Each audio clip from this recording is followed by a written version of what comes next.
Well, good evening, everybody. I hope everybody's having a wonderful evening. Hope everybody enjoyed the bait shop. I didn't get to watch much of it because I came out here with a plan and had problem finding the spot I wanted to get bait. So, but I did. I still got bait from last weekend, which actually still looks pretty decent. Good evening, everybody. So I'm going to use old bait. But like I said, my judge on the bait is if the eyes are glazed over, it's probably no good. Steve Ransom, what's going on? Rhonda, how you doing? I'm out here on the boat by myself tonight. I'm in the same spot I was last week, where I had that monster hookup, but the tide's going the opposite direction, so the tide's going out tonight, and I've got some fresh bait. I got some older bait, but it still looks good, and we're gonna see what happens. So give me a minute. Let me get bait on everything and get some weights on there and drop everything in, and I'll be back with you in just a minute. Brady's and Kevin's Call of Duty channel. Good evening. Copy Day Fish on. Steve Ransom, Miss Rhonda. Fish with Miss South.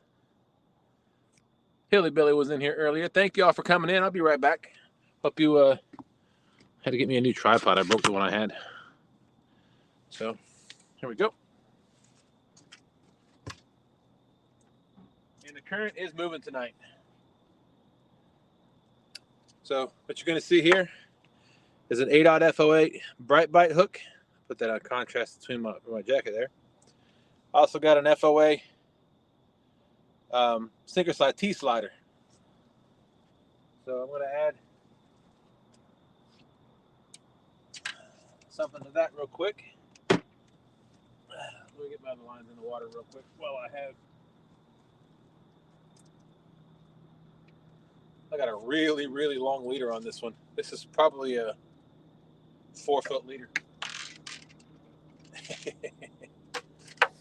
So we're gonna see what happens. I was throwing my cast net when I first launched the boat in an area where there's usually some bait, and I went to throw it, and I had my reading glasses on my collar of my shirt. Cast net grabbed them, chucked them in the river. So I've donated to the river tonight. Hopefully the river will donate back. This is soft. Nope, that's not going to work. All right. I thought it still looked good. All right, now I got to cut some more bait real quick. Funny story to tell about the gill net here in just a minute. But let me get this bait cut up. Fresh, nice looking gizzard shad. Been on ice for the last probably 45 minutes. There's bait tonight. Just caught it.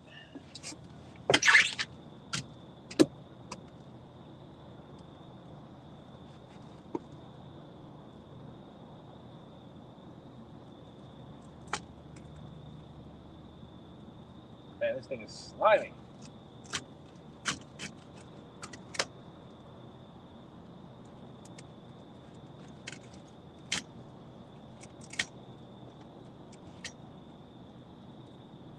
If anybody wants to come up, the link is at the pinned to the top of chat. I'd appreciate it because, like I said, without my reading glasses, I'm going to have to strain to read chat, but I'll do it.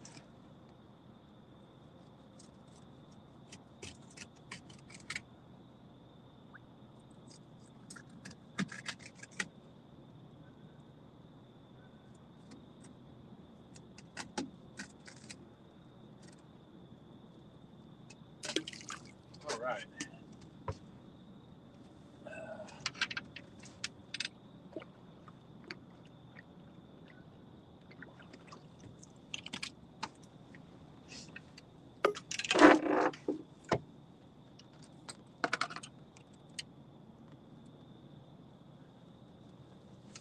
Oh, great.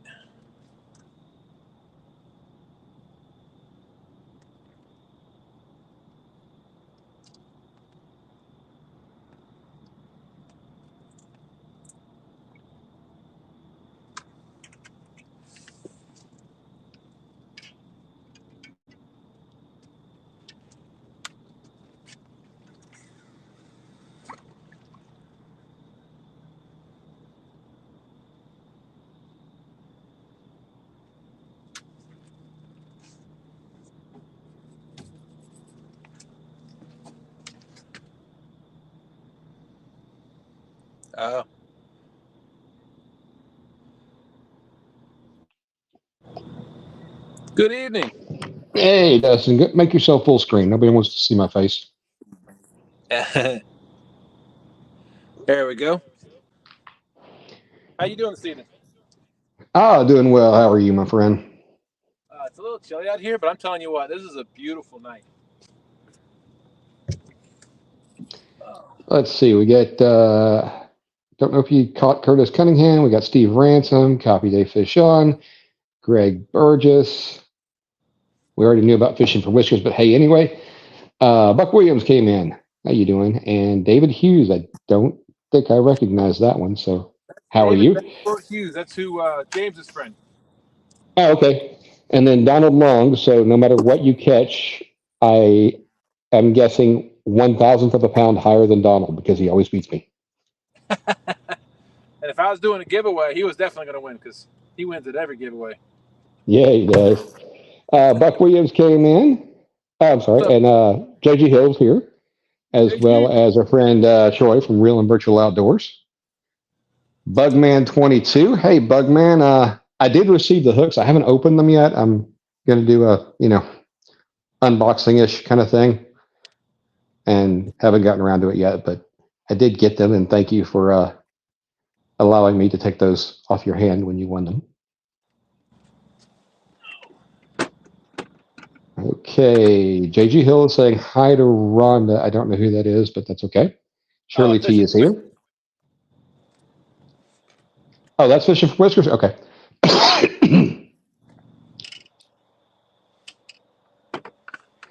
And Shirley is hoping that Austin doesn't say her name the way it's spelled out on the bait shop. And maybe it's not Austin, but Dustin. I don't know. 217 Rebel Outdoors. Welcome, welcome, welcome, welcome. And Hillbilly Hondo came too.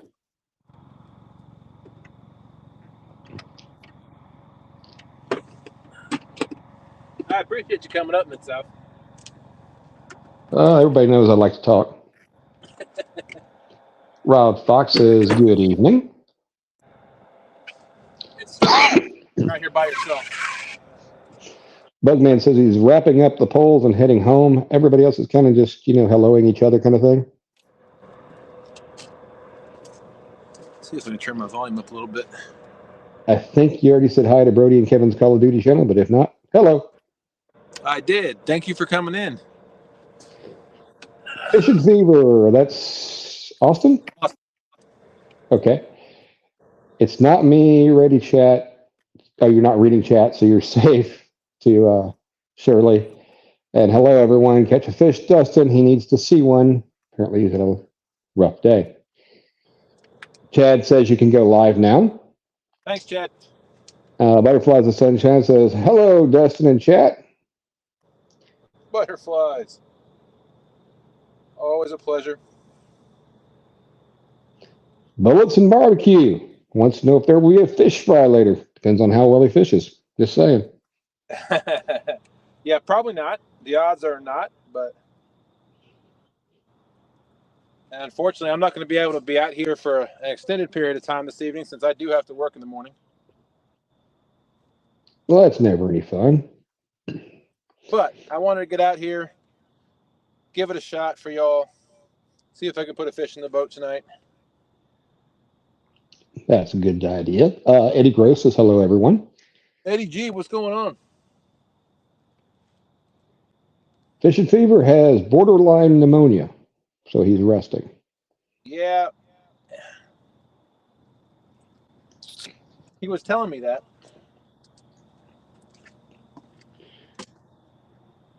It's really weird because he started feeling bad after the tournament, the Nets for Vets tournament we did on Saturday.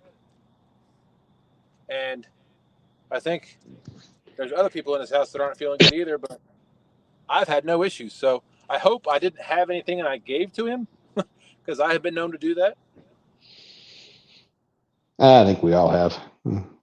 We don't feel it, and then we give it to somebody else. Yeah, JGL said he had that earlier in the year and was out of work for almost 2 weeks. Wow. JG, did you need to have a doctor's note? Because I'm thinking I may come up with a really good excuse for a couple of weeks off. Just saying.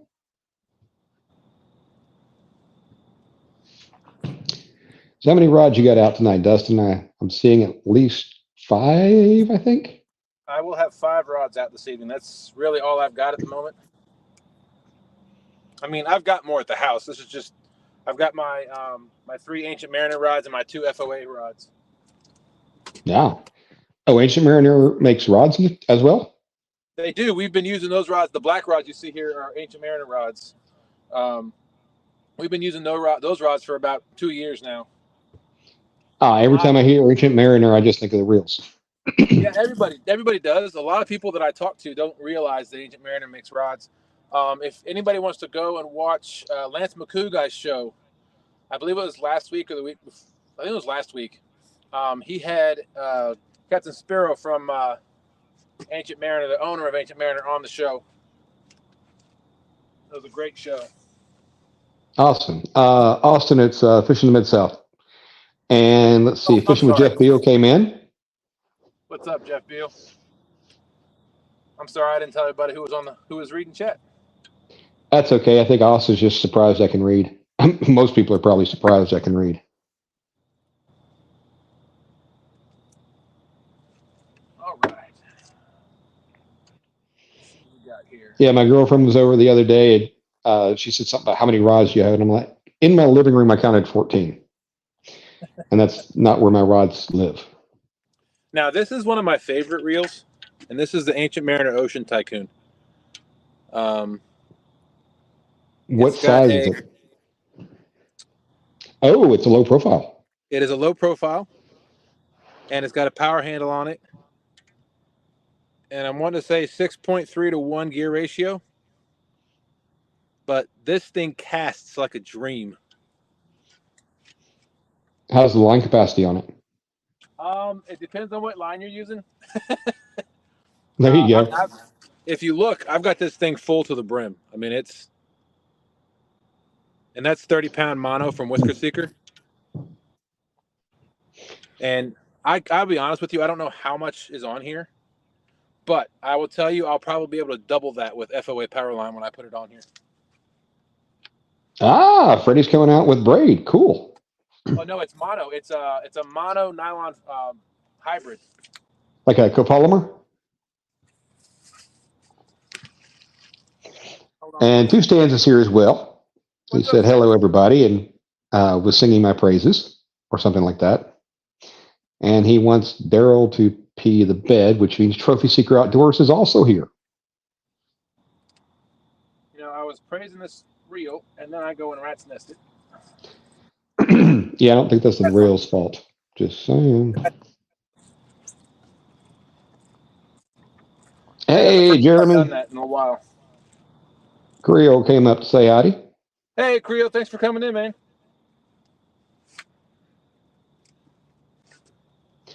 Yeah. Walmart's having a I don't know, sale of some sort on the Penn Spin Fishers with a basically a giveaway rod, but they're normally like 189 or more, and they're selling them for 139 with the rod. And oh, wow. I got a couple of them in, and you know they've got seals in them to keep the salt water out and all that kind of stuff, and they brag about the metal body and all this. The bale wire is held by 2 plastic pieces. Oh, goodness. And it's just weird because I've never seen that. Interesting. I don't like plastic at all. Yeah, it was weird. I'm sitting there going, this is not a, cheap reel. And so, Austin, you think I sound like you. Well, I kind of like your voice. So, I mean, not that way, but whatever makes you happy, buddy. So I'm I feel like that's a compliment. Thank you.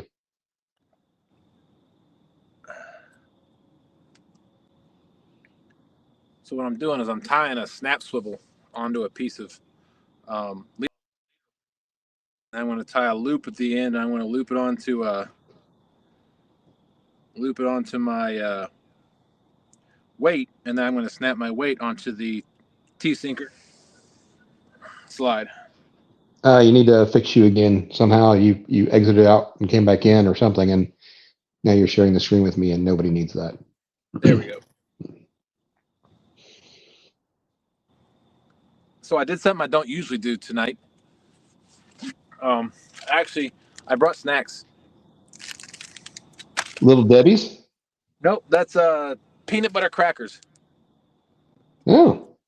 I did that because Stan 3 said something about, if you don't bring snacks in the boat, you're not really fishing. And I brought snacks during the tournament. Austin and I caught 2 fish. So I hope you brought a drink as well, because that stuff's going to stick to the roof of your mouth, boy.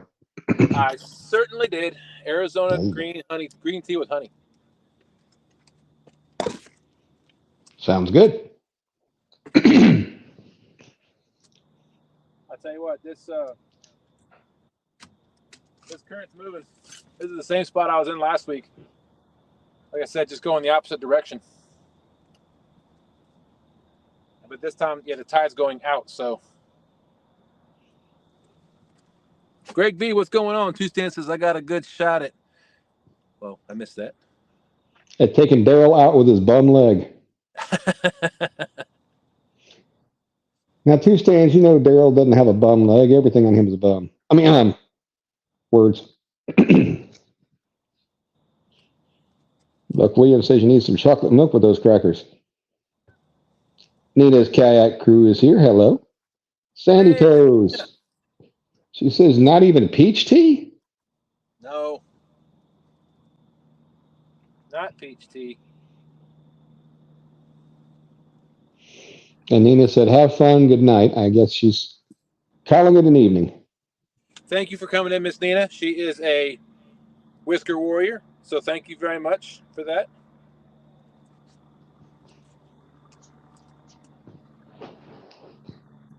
Steve Ransom is here. I don't think he was here before. Maybe he was. I forget things like, my name most of the time.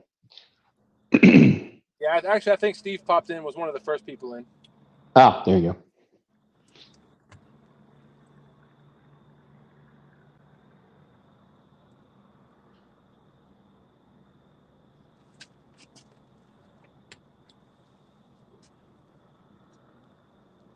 Stan, I don't think you'll ever pull off the heel roll. You're not heel material, man. Danny Stone is here. He says no snacks for me. I miss enough fish without having a takedown while I am behind a tree. You don't have to go behind the tree to eat snacks. I'm just saying, buddy. Well, Danny, that's why I usually don't bring snacks, because of what snacks cause. So, Bugman got one nice walleye, but not what he was seeking, but no skunk, and he's headed home. There you go, Buggy. Thanks for coming in. Good job today. Sandy Toe says, I hope you're all doing well. Way too many friends here. I'll be calling y'all out forever. Yeah, hey, Sandy Toe. Understand that, Sandy. Understand that exactly. Yeah, Sean, I don't know if he's going to be able to make it or not. I think he had, again, a family athletic event to deal with this evening, or to go to, not to deal with. And Jeremy says, yeah, but you got to go to it behind a tree to get rid of them. Do you not have a live well, Creole? Nothing wrong with a few mud sharks in the live well. Just saying.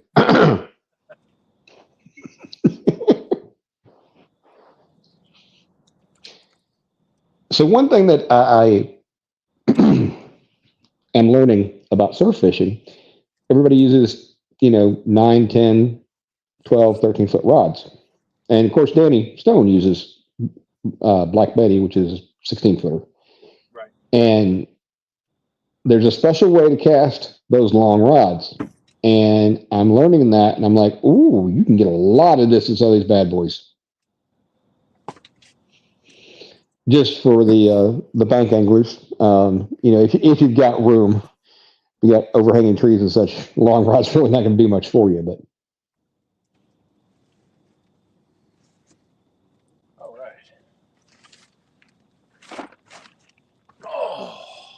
And the other thing in a spinning reel, at least, because of how thick mono is, I took some 30-pound mono out to trial cast. I'm like, man, I'm getting no length out of this. 30-pound braid, lots of length, lots of distance. So, a lot of that's going to have to do with the size of the first guide and things like that. But mono just does not go through a spinning reel/rod nearly as well as braid.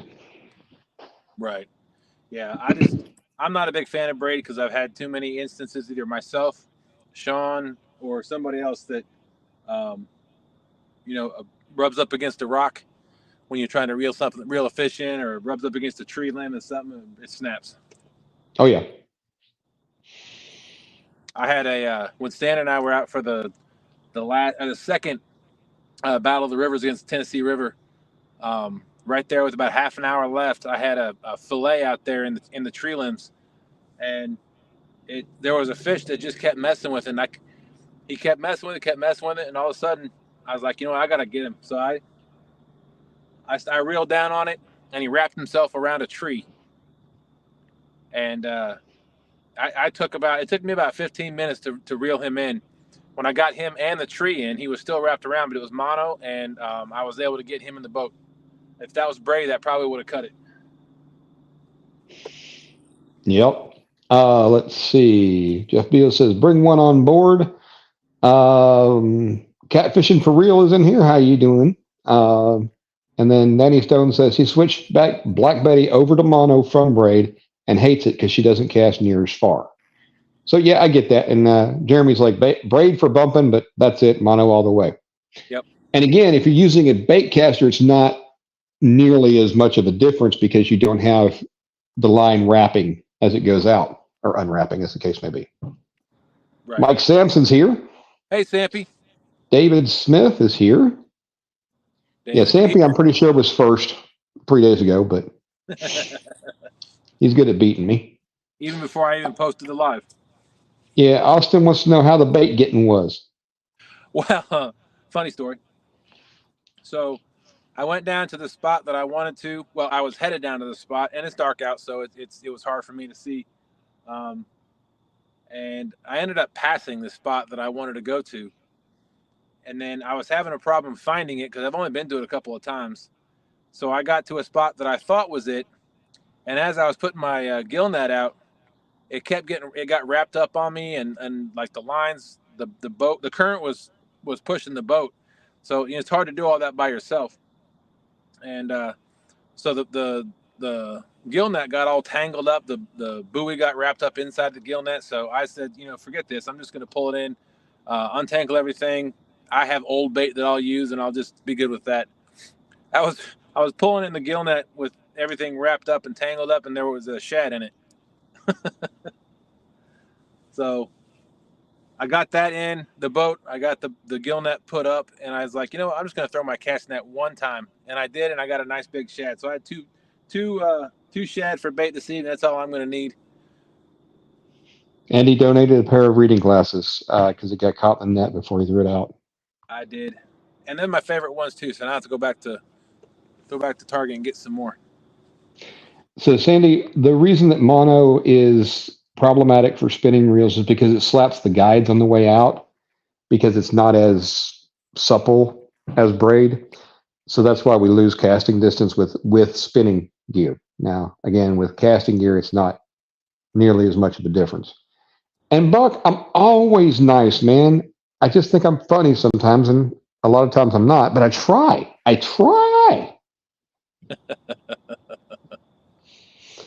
My jokes are hilarious in my head. So what I'm surprised somebody hasn't come out with, I mean, I know that Power Pro has their super slick, but why somebody hasn't taken like a 20-pound braid and just run it through a melted vat of mono, or whatever you do that, and basically just put a little skin of mono on the outside of braid. And that way you kind of get some of the abrasion resistance. You don't get any of the stretch, but you get some of that abrasion resistance. Right. Yes, Andy, it's different fishing techniques. Black Betty is just, she's a 16-footer, and that's a lot of guides to go through for it to be, slapping back and forth because of the way it comes off the reel. Whereas a bait caster, it comes off like a winch, basically. So I'll tell you about the F.O.A. power line. It comes right now. I believe it comes in 2 colors. It's green and orange. So there's the orange. If anybody who's been watching me for a while knows why I like orange, is because it goes well with the blue reels, which are Denver Bronco colors. But yeah, so this is the F.O.A. power line.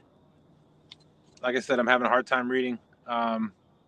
They call it Super Mono, and it's like I said, it's a mono nylon mix. And it's a,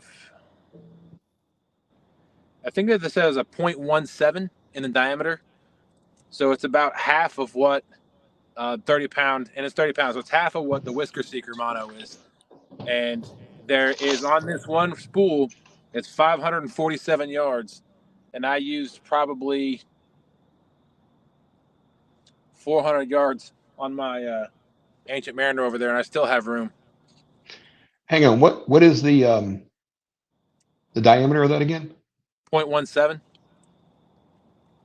Millimeter or inches? Oh, the millimeter. Yeah. I'm looking at 30-pound braid that I've got. It's Hercules, and I think it's 4-strand braid. But anyway, it's the 30-pound is 0.28 millimeter. Maybe I'm wrong. I could have swore it was 0.17. Somebody correct me. No, I'm not. I'm just like, that's amazing. Yeah, I think that's probably a copolymer. I wish Freddie were in here to tell me, because copolymers were real they had a lot of them out about 20 years ago. And it was kind of like, it less stretch than regular mono, stronger for the diameter, yada, yada, yada. But kind of best of both worlds. Murillo is here. Hey, Murillo, what's going on? I may have missed somebody else. Yeah, Fusion. I remember Fusion, but man, Fusion was so expensive. Yeah, speaking of that, this is, I think it's $10.99 for a spool of 500. Hold on, let me look. Yeah, 547 yards. And if you use TSW10, you get 10% off your order. Buck Williams says he thinks it's like the old silver thread, high test, smaller diameter. And actually, I have a 1-pound spool of, I think it's 20-pound silver thread that I bought 20 years ago. Wow. And when I took it out of storage, I took a little bit off the reel because it was brittle. But past that, it was fine. Hey, Roddy Royal, what's going on? Tucson says he thinks it's 0.40 millimeter. Oh, okay. I thought it was 0.17. My bad. All I know is it's a lot smaller than the 30-pound mono that the Whisker Seeker sells. This is what we've been using. And Sandy said that she's got reels with both. Her dad showed her a technique where we would use braid as a replacement leader with mono for the main line. Just depends on what we're after. And that's kind of funny because down surf fishing, it's the exact opposite down in the Gulf. It's braid. Braid for the leader, for the main line, and then mono leader for the abrasion resistance against the fish, because, in the Gulf, there's not a lot of cover or structure to have to deal with. So you're not, sand is the only abrasive thing that you're going to run into. So, or the fish, but of course, some of these fish have some really nice teeth on them.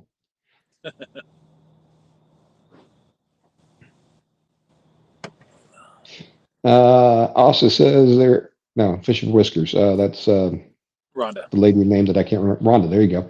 She says that there's 50 something in here and only 30 thumbs up. So get to it, people. Rowdy Royal, how are you doing, sir? Let's see. And Danny was talking about, like Betty, anything over 30-pound test is too stiff to cast smoothly through so many guides. Yeah. Absolutely. 922 Barbecue wants to know if there's any fish yet. Yes, he caught some shad. No But catfish yet. no catfish yet. He was still putting out lines when he started about 30 minutes ago. So we got all that. And yes, I have a voice there, Crappie Barbecue. Raining Catfish came in. Hello. Raining Catfish, how you doing? Thank you for coming in, everybody. We really appreciate it. Curtis was imagining loading up Black Betty with 100-pound mono. Holy cheese.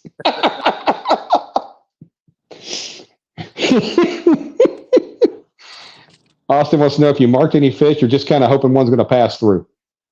A little of both. I did mark some fish, but as lives go, I did scan the side of this coming through, and I did mark a few fish. I couldn't tell size wise, but when I got to this spot, I didn't have a lot of time to get my bait cut and get my weights on there and get everything hooked in. So I did mark some fish in this area, yes, but I'm just hoping that something's gonna come through. Like I said, I'm using some longer leader lines per my research for wintertime fishing, and I'm going to try that this winter to see how that works. Like I said, 3 to 4 foot leader lines is what I'm looking at. Let's see. Bayou State Adventures came in, said got you on this account too. Not sure who that is. Awesome, thank you. And JG Hill's like, man, got to take out a loan to fish with braid. So JG Hill, I get where you're coming from on that. And yes, the big brands are expensive. Temu, I know. Actually, Temu is not that great of a price on braid when you compare it to. I use Hercules that I get off of Amazon. It's very decent now. Whether you get the 4-strand or the 8-strand's 2 or 3 times as much as the 4-strand, just for the same length and stuff. But just heads up on that. It's an inexpensive enough mono or braid that it's worth looking at and trying, see if you like it, as opposed to paying $20 or $30 just to have one reel spooled up. Oh, that's Creo. Bayou State Adventures is Creo. Ah, okay. Well, thanks for coming in, Creo. Appreciate that. To answer Austin's question, my depth finder is acting fine. Since I know now how to adjust the depth and the range that it's reading, it actually works really well. Backstory on that: when Austin and I were out fishing, or we're out doing the Nets for Vets tournament, I was having a problem with it reading, and we were in deeper water. So I was screwing around with it, and I found that it was on automatic, or like I didn't set any range for the depth, so it was trying to read whatever it determined it was the depth, and it was having a hard time. And when I finally changed that to 80 foot, it cleared up instantly, and it started reading. Every time we stopped, it would pick up right away. Yeah, you may also change the kilohertz that you use, or is that what you were talking about? I'm talking about the range, so it's how far down it's looking. Okay. Let's see. Danny Stone said that what Sandy said about putting on mono with a braid leader, or was it the other way? Anyway, T-Stan says he prefers a shorter leader in winter because it keeps the bait closer to the bottom, but never hurts to try different things. 217 Rebel Outdoors. Hello, all. I ate dinner with the family. Oh. Curtis says the worst line he ever used was nanofill. Like there was nothing good about it. And JG's like, I backlashed one of my bait casters with braid on it. It took me 2 days to get it out. Yeah, I can appreciate that. Gets expensive. Yep. Austin says he likes the Mad Cat's 40-pound mono, but I buy a 40-pound big game on Amazon for less than half the price. And that's what it comes down to. That's again why I use the cheaper braid. It's not that it's not strong. It has plenty of strength. It's just that you get into some of the premium stuff and it gets expensive, no doubt about it. And if you're fishing for tournaments, that's fish tournaments for real money. That's one thing. But when you're doing it as a hobby, it's a little different. Absolutely. 217 Rebel says he's ready for Jodi's tournament tomorrow night. Are you fishing it or are you just going to watch it? Because I will be out. That's right, dancing. JG Hill says he's done with that. He uses braid on his bait rod, though. Yep, I like braid on my bait rod as well, just because of sensitivity. And Fish Fever says he wasn't sure, or Kool, he wasn't sure if it still was working or not. So that's great. Yep, working great. David Smith's like, yeah, he takes out his backlashes with a knife. Yep. So real quick, Size matters came in. Oh, I'm sorry. Hey, Andrew, what's going on? Yeah, he said, here, fishy. If y'all see me jump up, there is some debris in the water tonight, so it might be that there's a stick or something on my line, but because it's dark, I can't tell. But I think I've had a bite on number 5. We'll call it 6 because it's all the way on the end. And I also believe I had a bite on that one right there, which we'll call number 4. But we'll see. I don't know if it was a stick or if it was a bite. I think it was a bite, but we'll see. Fishing. What did Austin just say? The stands have been using 30-pound big game for a long time. It's plenty strong. He just has more confidence with the 40-pound is all. Personal preference. There you go. Yeah, and that's important. It's what you have confidence with. Yep. Jeremy says Berkeley big game braid is like casting barbed wire and about the same sensitivity. And Danny says he only runs mono on bait casters because braid backlash is a nightmare. The other thing that I've noticed with braid on bait casters is, like if you break off and you reel in, from a distance, and then you catch something up a little closer and, puts more pressure on it, it kind of digs down in the spool. So when you go to cast, you get like 15 feet out and just kind of thumps on you. Right. So that's gonna, yeah.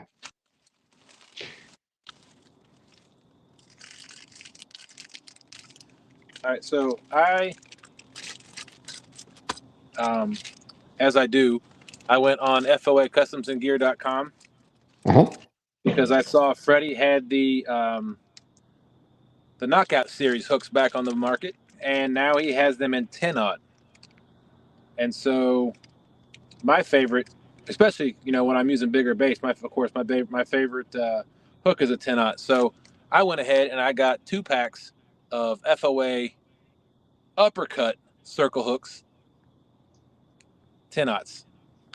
So I am really looking forward. Nice. And the uppercuts are the straight shank, and so these series have the straight eye on them. That's not the octopus. So it's got the heat shrink on it, and that's a 10-aught circle hook. So I was really looking forward to using these. Now, in saying that, I did watch some. I'm not going to mention any names, but I did watch some other anglers talking about the straight eye versus the octopus eye, and they tie their knots a bit different. And I wanted to get everybody's opinion on that. So the person that I saw that I respected, that I respect on YouTube, when he uses the straight shank, or when they use the straight shank, they don't snell the hook on it. They tie a knot above the eye, but it's not snelled around the shank. It's tied on above. The knot is above the eye. So I was just curious if anybody's got any thoughts on the difference between snelling those straight eye hooks versus tying the knot above. And I would use a uni knot above that eye. Oh, that reminds me, a couple things. Let's see here. So Danny was lamenting that you can't get the backlash out of a reel, but rub it against rock and braid breaks real easily. It's fraying because mono doesn't fray, it nicks, whereas braid will fray, so you lose one of the 8 strands, and then you lose another, and then you've got the strength is really in all of the strands being intact. Austin ordered some 10-out knockouts for himself, but he also got the left cross for giggles. Steve Ransom wants to talk about what the heat shrink does. I believe so. There's 2 benefits that I can see in it. One is gives color, and the other is the gap where the eye bends around on itself on the hook again. I think it helps kind of keep that as from being a place where you can get your lines cut. Right. Let's see. So Stanton says it's his favorite hook right there. Straight eye, straight shank. I get much better hookup ratio. And Jeremy said he caught that big flatty on an 8-aught uppercut earlier this summer. Nice. And Stan says every circle hook was designed to be snelled, period. End of story.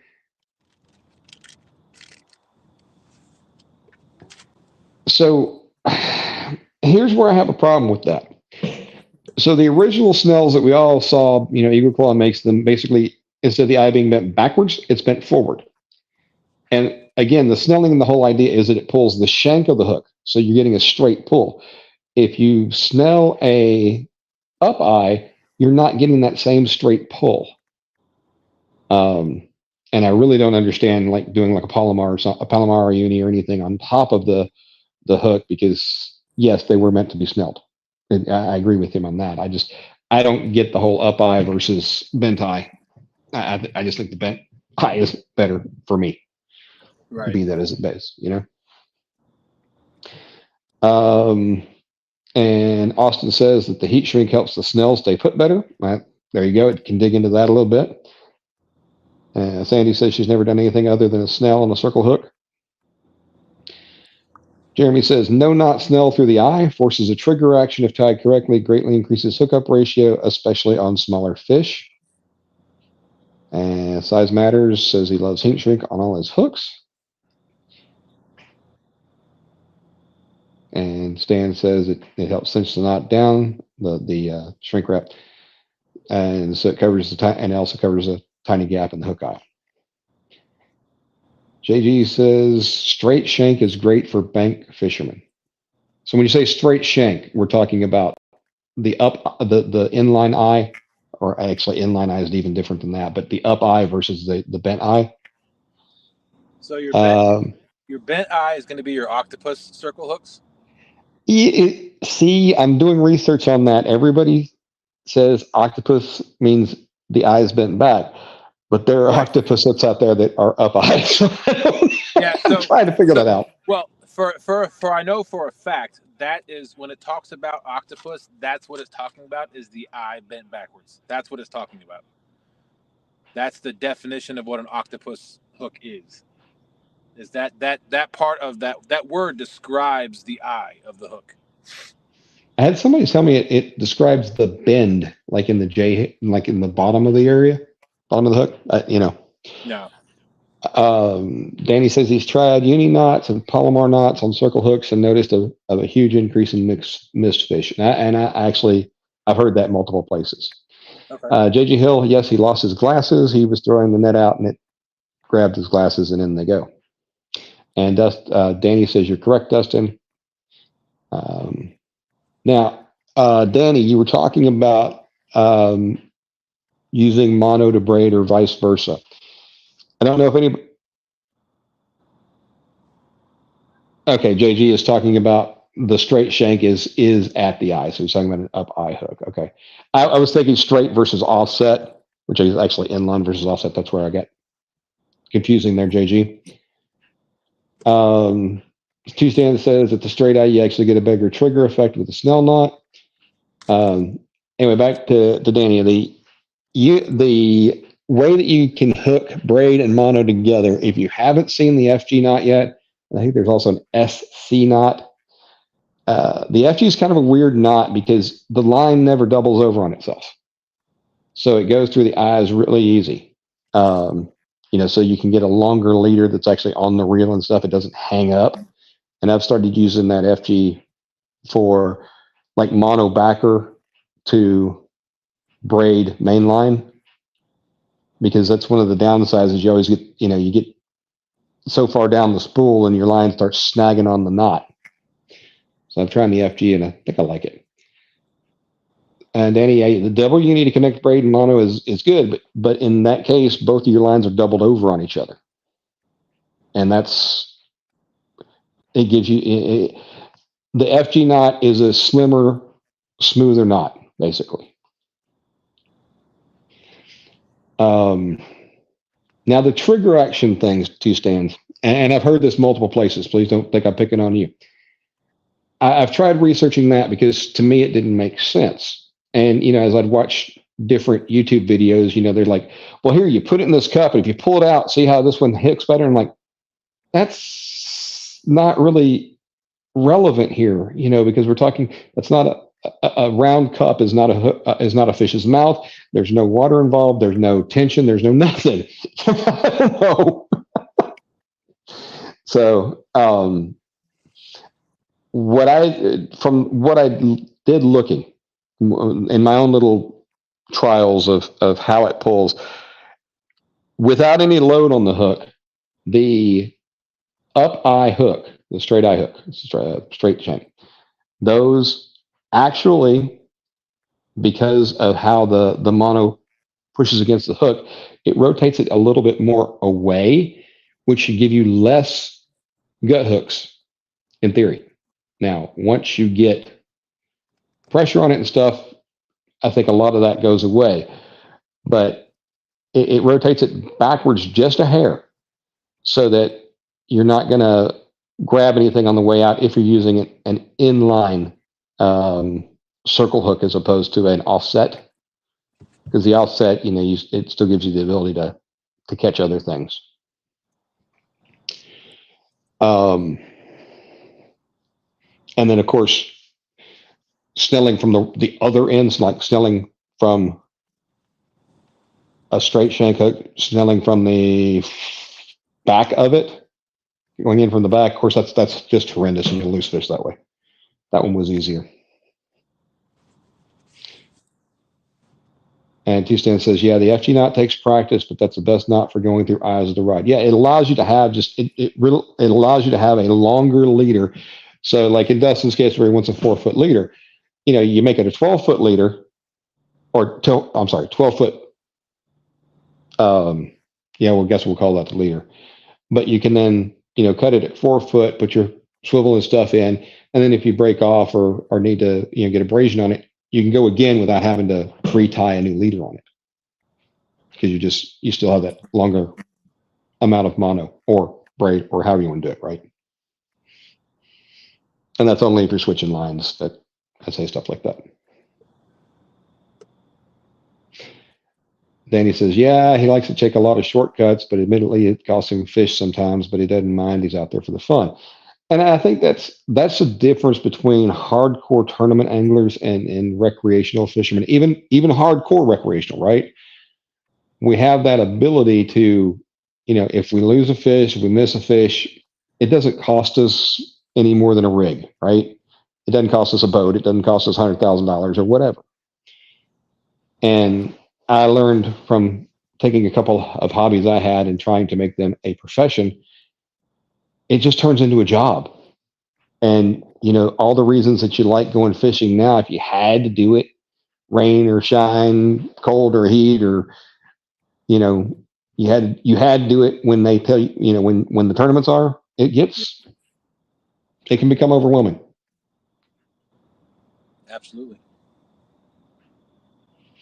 And Curtis says, definitely the eye bend. There are several articles out there. Now, Curtis, are you talking about the eye bent back octopus style, or are you talking about straight up? Because you said there's eye bend, but which one is it?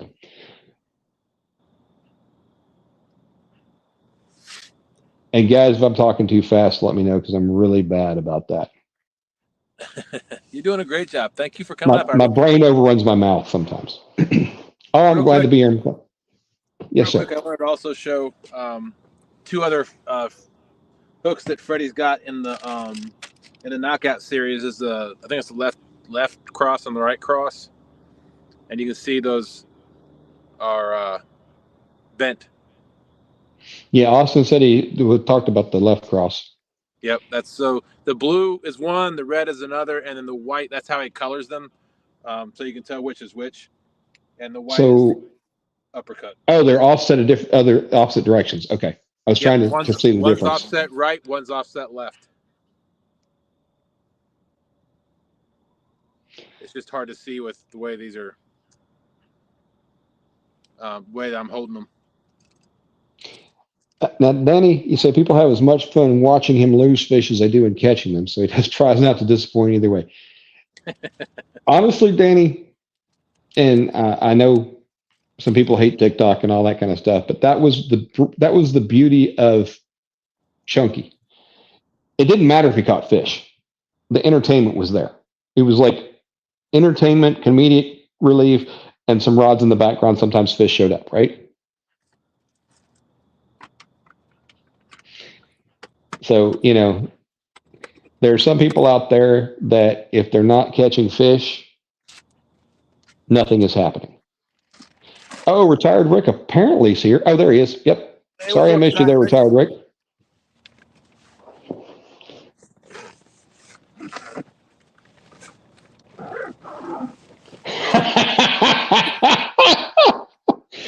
JG Hill says one hook is for port side, the other for starboard. He'd forget. Yep, that is correct. That's why that's what I was told.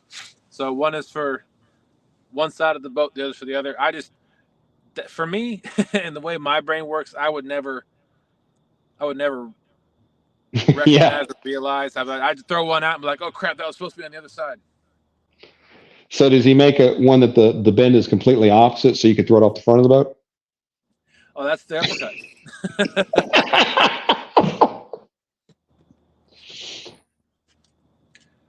I just love how Freddie has made these different series of hooks.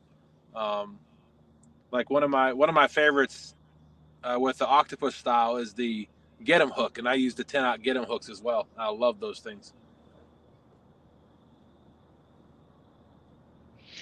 So what kind of reels are you using on all your rods? You said you got two F.O.As and 3 Ancient Mariner rods, but what about the reels? So all reels are Ancient Mariner reels. Ancient Mariner 6000, the blue one are the 6000s, and then of course the Ocean.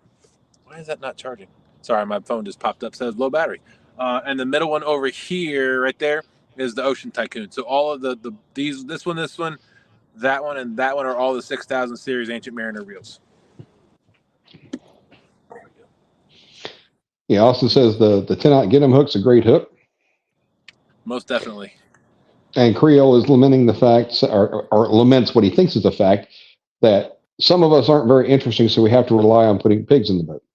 Now, see, Creole, you're one of those guys that even when you don't say a lot of words because you can't see the chat and stuff, there's a lot of wisdom that comes out, and it's always fun to watch because you.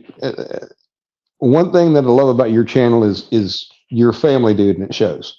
Not that other people aren't, don't have families and aren't good family men, or women, but you're out there with your kids, and please believe me when I know that some kids don't want to go fishing. I get that, and forcing them is not really good either. But it's nice to see you out there with your family. One of the greatest things that I see in any channel is when you hook a fish and you hand it to your wife, your girlfriend, your kids, your uncle. It's like I just love seeing that handoff. Greg Burgess will be 70 on Saturday, and on Sunday too. But you better blush, Jeremy. And Austin was saying if you use Dustin 10, no, I'm kidding, TSW 10 at FOA customsandgear.com for a better chance of catching a monster and a discount of 10%. So there's that. You can also use Fever 10, 2 Stands 10, I think BBC 10, J-Dog 10. When I talk about all that stuff, I don't to me, it doesn't matter whose code you use because you're supporting a veteran-owned company, and on top of that, just all around great people in Nina and Freddie. So Well, that's true, but part of being promotional staff is how many orders you bring in. So using one person's code over another, if they're tracking that kind of metric, it comes in handy. well, I'm sure it does.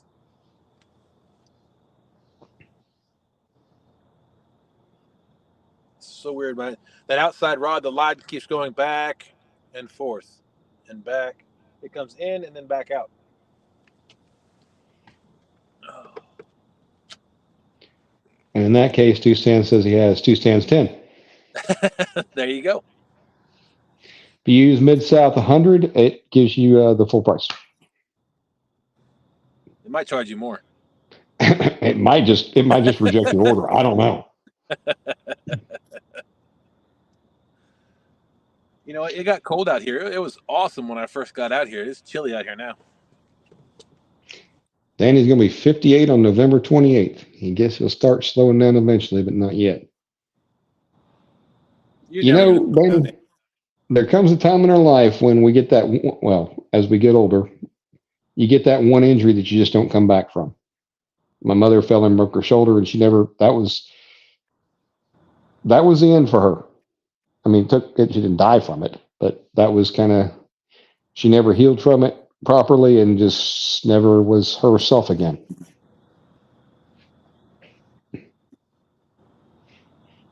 And Austin says he promotes Dustin's code on Dustin's channel and mine on his and Two Stands on his, but it doesn't matter. And that's the thing. I mean, I love the camaraderie that the catfish community has. It's a nice thing. And Jeremy thinks he's a young pup at only 42. Really, Jeremy? I'm older than you are? Wow.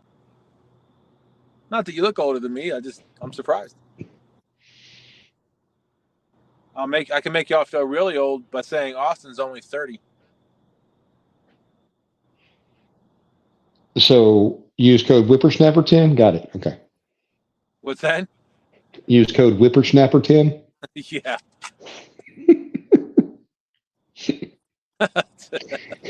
Jeremy said, or Austin says Jeremy's old enough to be his uncle.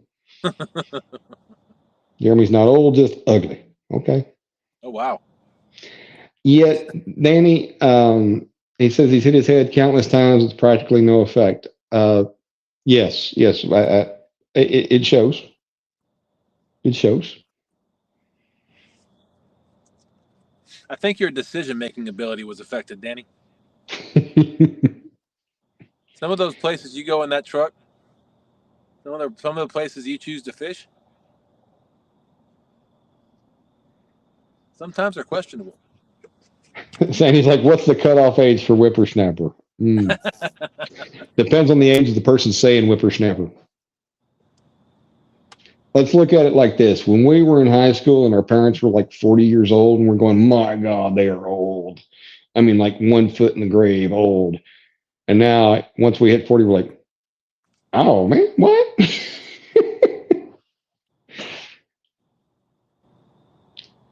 Stan 3 is older than Austin, so yes, he's literally old enough to be Austin's daddy. There are some jokes right there that I can have, but I'm going to leave that one alone, Stan. It's all fun and games until somebody loses their glasses. JG, you ain't kidding, brother. No, I can't. No, I can still read chat. It's just I have to squint. It's a little bit harder. And the good thing is it was his reading glasses, and hopefully they weren't prescription reading glasses because those are $5 or $10 a piece. No, I actually have to go to the eye doctor. I went to the eye doctor like 10 years ago, and only reason I know I need reading glasses is because it's hard to see things up close now. So. Yeah, I had great vision until about age 35. Between 35 and 40, it started getting hazy, and I had LASIK, and it improved me to 20/20 for a while. But I lost some of my night vision, if that makes sense. It's not. Yep. I mean, it's not the starbursting. And now I Starburst. don't really have the halo problem. I have a little bit of starbursting, but I've always had that. But it's just like there's not enough light that gets in. I'm like, going around my living room looking for something. Sometimes I grab a flashlight to add more light to it. Yeah, my wife had LASIK done, and she, for a while, and I watched it. That was kind of weird. But for a while, she didn't have to wear her glasses. But then after a while, she did. And then at nighttime, she would get the halo effect or the starburst or whatever it was. Yeah, I should have bought the insurance to, get them touched up for the rest of my life. But I was like, I only need it once. And yeah. So if you're like, and the first time you have LASIK is easy. The first eye is the easiest one because you don't know what to expect. Because they put this little suction thing on your eyeball. I swear it weighs like 3 pounds. You just imagine that weight there. And they go, you'll feel a little pressure. And I'm just sitting there going, yeah, you ladies are just getting all the guys back for when you go to your doctor. And he says, oh, you'll feel a little pressure. That was not a little pressure. I was like, ah! So anyway, David Smith says when he buys readers, he buys them 5 at a time. And I get that. The ones I would buy were like 3 at a pack. And I've got them, in different strengths for different, days and stuff. So. Yeah, I started using my mother-in-law's. I was over her house and I was having a hard time looking at something, and she's like, "Here, use these." I'm like, "Holy cow, that looks so much clearer." Yeah, it's if it's not astigmatism and stuff like that, it just it clears up a little bit, and it's nice. It just started happening this year, and like I said, I just turned 43, so.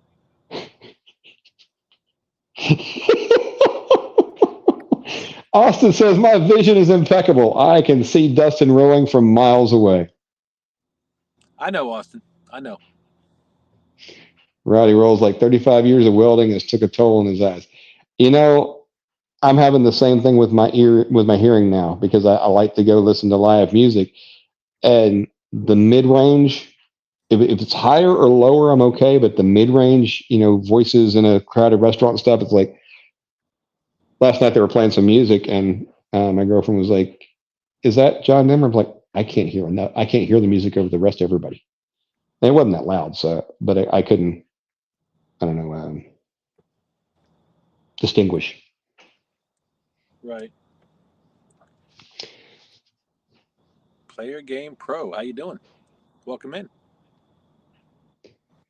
And Sandy says, "You lot are making getting older sad. I might just stay under 40 and remain happy." I'm sorry.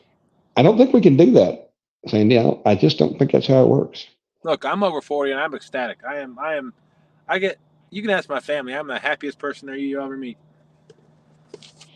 Yeah, the only problem with the 30s and the 40s is that's when most people are raising kids. And that limits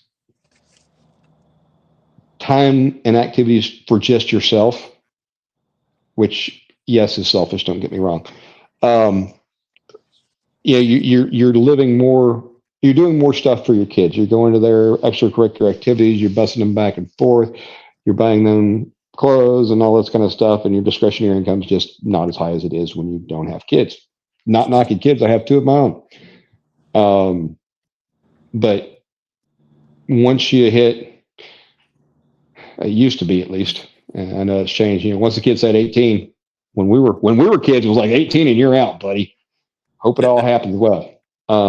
Kids are staying at home longer and stuff, and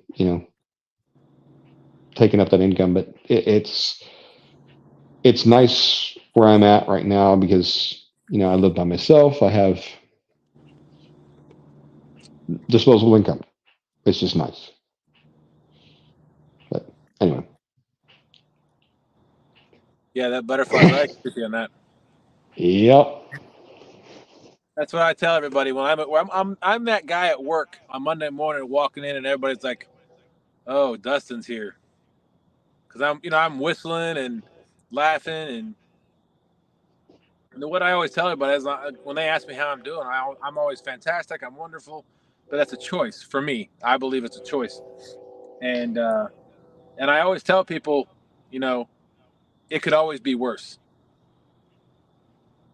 So it really can. I remember I was talking to my preacher, uh, 15, 20 years ago, and I said, the thing I don't get, I said, most people are like, why me? And I'm just sitting here going, why me? Why does my life feel like it's charmed? I could be flipping burgers at McDonald's at this age, but I've got a good job. I've got a family. I've got a wife that loves me. I've got kids. And, I'm like, how did I force got my way into this? And I truly am blessed. I mean, even on the days I don't feel blessed, I am. Um, I got a roof over my head. I'm not late on any payments. I'm buying a couple $150 reels because why not? Yeah, I just, yeah. Even if I don't fish, whole nother issue. We won't go there. And Sandy says, hold her beer and watch because she ain't going to grow up. And there you go. There you go. And yes, Creo, that is me. That is me. I am that guy. I can't tolerate the caffeine kicks in. Because the funny thing It is about attitude, butterflies and sunshine. I mean, it's not money, and people, money can't buy you happiness, but it can buy you things that make you feel happy. But the truth of the matter is, I mean, there are a lot of happy people that ain't got a dime to their name. It's just you choose your happiness sometimes, and I'm bad about not choosing happiness. I'll admit that straight up and down. Two Stands says he was great at 39, playing full court basketball, lifting 6 days a week, and running about 20 miles a week. Then he was hit by a drunk driver, fractured vertebrae, and got old over in a matter of seconds. And as well as kind of goes back to what I was saying about as you get later in life. And granted, that wasn't later in life, but one thing happens and it changes your whole. It can change your life. Also says, catch a fish, Dustin, so Mike will shut up for more than 2 seconds at a time. But no, Stan, I will say that, even though Stan's gone through a lot with his accident, he's still a pretty positive guy. And that can be hard to do. When you sometimes you feel like you're down and out, and you feel like it's there's nothing else you can do that's going to make you happy, and then you find something it changes your life. So, and I think that's what Stan always says fishing did for him. Yeah, that's what I was thinking too. That and it's amazing the number of friends that you make in this community, even if you haven't met them. Absolutely. And for the most part, it's a very positive community. I try to be positive. Sometimes my jokes don't hit, and I get it. Just understand that I'm not normally a mean person. Yeah, I think it's easier to, or it's hard to tell a joke sometimes when there's no context behind it, and sometimes other people don't know that the person you're talking to understands that you're joking, but some other people might take it serious. So they're having a 2-day concert in the woods up here. Wow. Kid Rock, Jealous, Jason Aldean, Hank Jr., Travis Tritt, Brantley Gilbert, Lee Bryce, Bid and Rich. We'll tell that to be Big and Rich, but okay. Uncle Cracker, Gretchen Wilson, and about 10 more. good gracious. Oh, you couldn't pay me, Danny. I'm sorry. When I was 20, I would have loved that. But right now, you could not pay me to be around that many people who were drinking and Hey, John. acting up. I bet the tickets are at least $100 a piece for standing room only in the outdoors, right? Yeah, that sounds. Danny, there was a country concert in Kansas, and outside of Manhattan, Kansas, where Kansas State University is, called Country Stampede, and it was a 3-day event. You could camp out for 2 nights and go to the concert all three days. I went when I was in the Army. I lived right outside, Fort Riley's right outside of Manhattan, so I went to 2 years or 3 years in a row, and they had the Beach Boys there. You had Brooks and Dunn. I'm trying to remember. There was a bunch of big names that showed up. So it was, but they call it a country stampede because there were no like front row tickets or there were VIP tickets you could set up on the side of the stage, but you what happens is you go to the gate. As long as you got a ticket, they open the gate at a certain time, and everybody runs to the whatever spot they want. Danny Stone says they're charging $1,000 for RV sites. Jesus. Good Lord. I don't know though. You know, if you can fill that RV full of everybody you know, it might be cheaper. And Sandy, yeah, I could sit out in my car, but then I miss the experience. I want the experience. I just don't want the mosh pit type experience, which I realize the country doesn't really do mosh pits, but you know, everybody shoulder to shoulder, pushing and shoving, trying to, you know, get their way to the front when they were last to get there, that kind of stuff. Yeah, I'm not big on large crowds. Like, I don't have any desire anymore to go to concerts or go to sporting events. For one, I'd rather watch football on TV because the food's cheaper. I don't have to deal with all the crazy people, and I get a better view from the TV than I do from where I would sit in the stadium. So not only that, you've got context because of the announcers. Yep. And the stuff that you can't rewind while you're live, they can replay for you. It's really nice. Another thing that kind of got me from, you know, we're talking about aging. When I was a teenager, do you know, I don't know about you, I remember all the adults being nothing but, you know, mature and all of that kind of stuff. And I'm sitting there going, I don't know many mature people my age. And I kind of like that. I mean, I'm not mature. I admit it. Someday I'm going to grow old, but I don't know if I'm ever going to grow up. Well, you know, Stan said it a number of times, and I know we've said it. I know I've said it. My wife, I swear, is raising 3 kids. You know, my 2 kids. But you know, Stan said it a number of times. I think all of us males stopped growing up at the age of 12. So. Yeah, a lot of my, I still have a lot of junior high humor. I remember I was in my mid 30s before, you know, a coworker would come up and go, "Hey, my wife's pregnant." My immediate response was, "Whose is it?" Yeah. Just because, yeah, I never got any bigger or any smarter. Cool Cat says he threw his back out and he thinks it's from catching too many big catfish. He said he'll be lucky if he gets to the Kings of Tennessee this weekend tournament. I'm sorry your back threw out, James, and kudos for it being the fish's fault. There you go. Tuesday says they used to live down the road from the original Woodstock site, Bethel Woods. They started doing concerts again in the 2000s. Tickets weren't expensive, but water was like $7. Wow. I saw there was a documentary, I think it was on Netflix or YouTube One, about I want to say it was Woodstock 99. They had Fred Durst, what was it? Rage Against the Machine. That was a horrible thing. That's the one where they lit trucks on fire and all kinds of stuff. But the sanitation was disgusting. It was.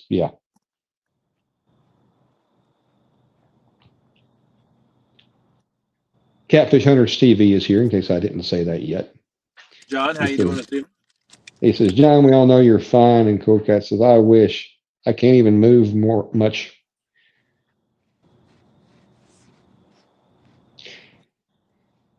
Yeah, bad backs. Those are. You can fix most anything, but a bad back you just can't fix. Yeah, it's hard.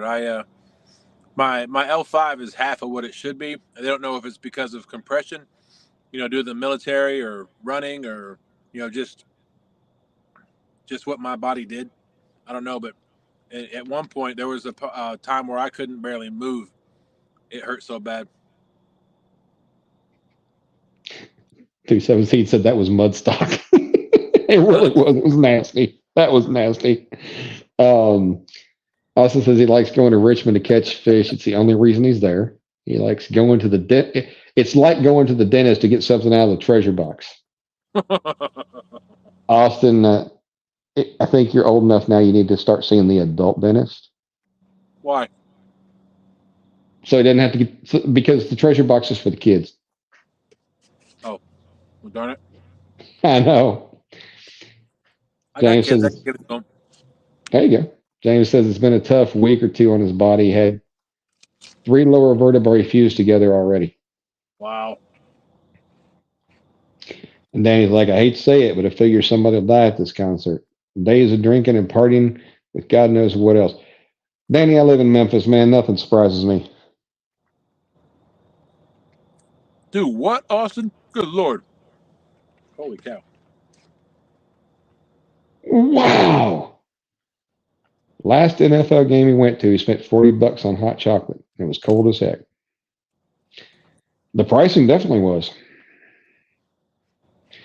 Yeah, see, I had a friend that would take me to some of the University of Memphis Tiger games, and she was handicapped, so we got handicapped seating for her and whoever was with her.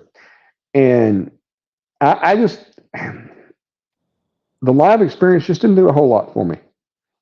Again, it's the when Fox came out with the glowing hockey puck or the whatever they did, whatever it was, the highlighted hockey puck, I was like, man, this is cool. It was very controversial, but I'm like, I know where the puck is at all times. I like this. Gray Wolf, welcome in, and we've had lots of luck. We've had great conversations, and Dustin hasn't lost a rig yet. Still got all the original bait on. Look at that. Yeah, No, Gray Wolf, 922 haven't caught said, anything yet. he said, Austin didn't read the directions. Bring you on hot water. Well, I was going to say to that, my best, one of a happy memory that I have was my cousin and I went to what was at the time Washington Redskins and a Denver Broncos game in Maryland at their Redskins facility, and we actually what I enjoyed about it the most was the steak and eggs that we cooked on the grill out in the parking lot that morning, and that was Christmas Eve. So it was a blast out there. Of course, then we get into the game, and we are literally sitting at the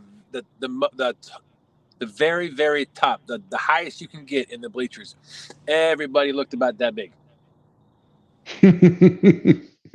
And that was another reason why I can't stand going to NFL football games. And on top of that, like everybody stood around. Like they'd run a play, and then everybody stood around for 5 minutes. And then they run another play, and everybody stood around for 5 minutes. See, that's how I feel about football and baseball. They're just basketball and hockey are both a little too fast for me, though. It's like, what just happened? By the time it registers what happened, they're down at the other end. Greg Burgess said when he was 61, he fell and broke 6 ribs, poked a hole in his lung, and chipped a vertebrae. Back at work at 6 weeks. Things went downhill after that. Yep. Wow. I'm sorry you had to go through that. Man, Dink gonna have you on the deck crying. Oh yeah, if James catches it, if James goes out to Saturday for the King of the Tennessee, and he tries to reel in a fish and he gets hurt. Ooh. Well, he's got somebody with him most of the time. I think Jodi's probably gonna be fishing by herself. Yeah, but he's got, was it Mike, I think? He's got a couple of guys that go out with him too. So, Greg Wolf, I actually, my father-in-law won tickets second row close to center ice for a hockey game when I was, like 23, 24. And I went and I enjoyed it, but when they went to either of the far corners, it's like I couldn't really see what was going on because there's bodies piled up. But yeah, Grey Wolf, that's green tea with honey. Yep, Arizona green tea with ginseng and honey. My favorite drink right now. The worst place I've found to watch any kind of game is at a bar. Well, okay, so I don't really watch games. That's I guess that should be my first caveat, right? I really haven't been into sports for a long time. And people yelling at screens and stuff, and I'll just like, they can't hear you, right? I know. All right.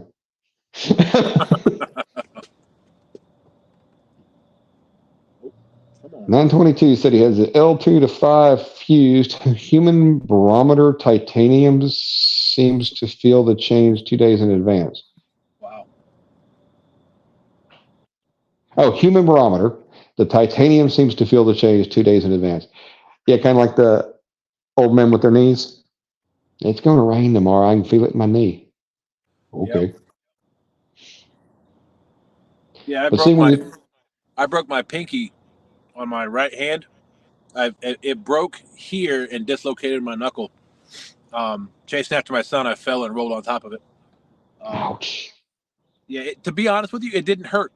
It did not hurt when it happened. What hurt was when they had to reset because they had to do it twice. They had to reset the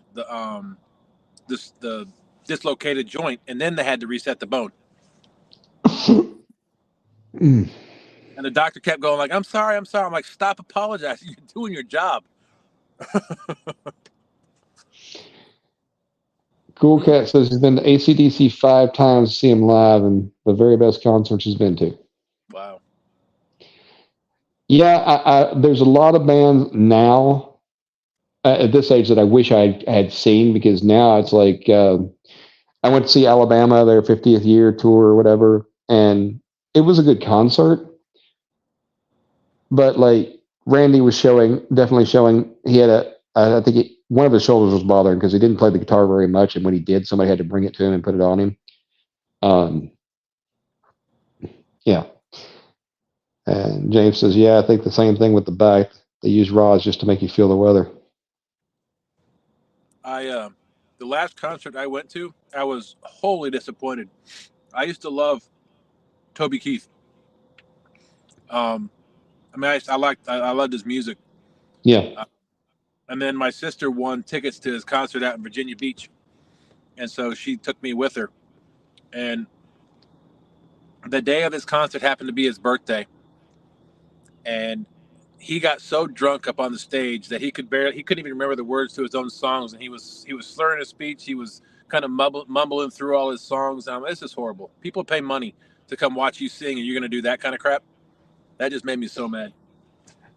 I had a couple of friends that went to go see Fluffy, Gabriel Iglesias, when he came to town.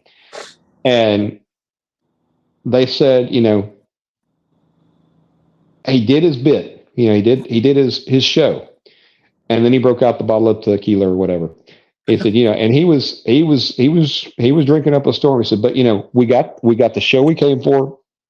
And he told us, he said, the show's over, but we're going to hang out.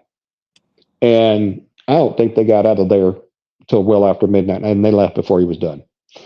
And she said he was funny. He was, because some people, when they drink, you got the quiet drunks, you got the loud, obnoxious drunks, you got the mean drunks, you got the sleeping drunks. And so, people change when they drink. Some people do. And the funny drunks are the ones I love, right? Because, everything's a joke to them. Right. And the sad thing is, Willie Nelson, or Toby Keith and Willie Nelson are really good friends. And Willie Nelson came and played the fair at the county fair at the town I grew up in back in Colorado when I was a kid. And my dad was a police officer, and he worked extra work at the fair that night for security for Willie Nelson. And that was the first time I had seen him play, and he did the exact same thing. He got so drunk he couldn't remember the words to his own songs, and he would get to certain parts and he'd be like, blah, blah, blah, blah, and kind of mumble through them because he didn't remember the words. And I haven't liked him since. And one thing I've noticed at concerts, and maybe y'all have or haven't, but it's like the sound gets better. I mean, assuming that everybody shows up, not inebriated, but like, especially if there's three bands. The first band, it's like their sound is all jacked up. The second band is getting there, and the third band is perfect. It's kind of like the sound engineer is like, I'm here for the one, and I'll just phone it in for the first two. But and Austin said Vanilla Ice did that in Richmond. He got drunk at the bar before the concert, didn't show up to the concert, just sang drunk karaoke at the bar all night. People were mad. But he wasn't mad because Two-Stan says, I wasn't mad. I was singing with him at the bar. LG Barris is here. I forgot to say hi to you earlier. How you doing, Tom? Hey, Tom. Thanks for coming in, Tom. I'm just going to let everybody know it's 10:25. I'm probably going to hang this up in about 5 minutes. I'm getting chilly. And like I said, I have to work in the morning. Well, and plus, I still got to drive, back up to the boat ramp, which is probably about 20 minutes away, and put the boat away. He's like, there's the crying kind, the loving kind, and the fighting kind of moonshine.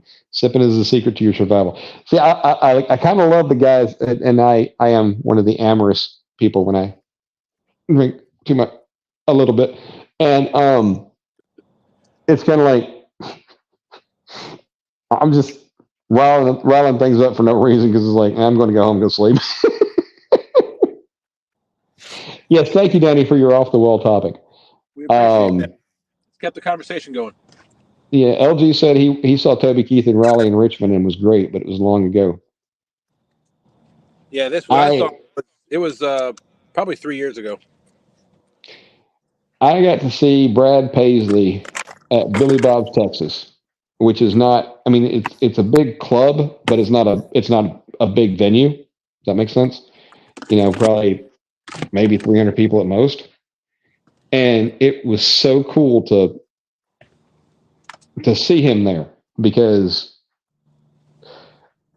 he had songs on the radio, and I'm gonna miss her and stuff like that back in those days, and it was just so cool to see somebody in that small of a venue. Yeah, I'll say the Country Stampede I was talking about in Kansas. Okay, donuts with or without holes and go. Thanks, Dan. The Country Stampede I was talking about earlier. I can't remember. It wasn't Brooks and Dunn. There was another wrap up, the final act, which was the big act. They came up. They got everything set up on the stage, and a thunderstorm came through. So it was the third day, final act, the kind of the headliner of the whole show. And they ended up, and there was thunder and lightning, so they had to get off stage. So what they did, I respected what they did. So they actually took those two. It was a duo. They took their guitars, and as their band was packing everything up, getting it off the stage, they went into downtown Manhattan, which they called it Aggieville. And they went to one of the bars, and they came in and asked the bar. They said, "Can we play here?" And they said, "Sure." And so they just went into a bar and started playing their music. Was it Montgomery Gentry? No, it wasn't them. I don't know. It wasn't Brooks and Dunn, and it wasn't Montgomery Gentry. But that sure cuts it down. What's that? That sure cuts down the choices of male duos. I know, but they were both Montgomery Gentry and Brooks and Dunn were there. Wow.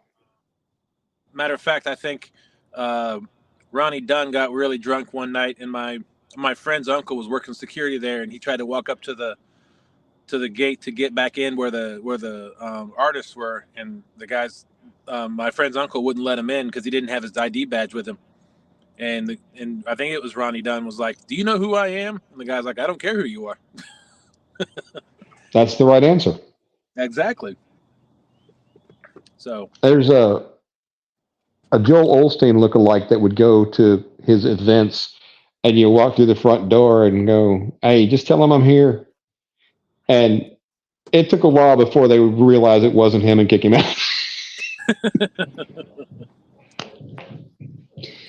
So donuts, holes or no holes? Okay, so if it has a hole in it, I mean, it has to have the little hole so you can fill it. But if it has a hole in the center, all the good stuff comes out. So I think the question really is more of filled or unfilled.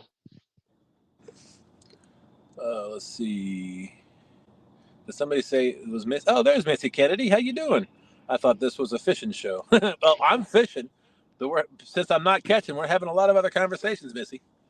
Yeah, Missy, he's showing you rods right there. Can't you see him? He showed us hooks earlier. And we got F.O.A. power line. Don't forget, FOACustomgear.com. Use TSW10, get you 10% off.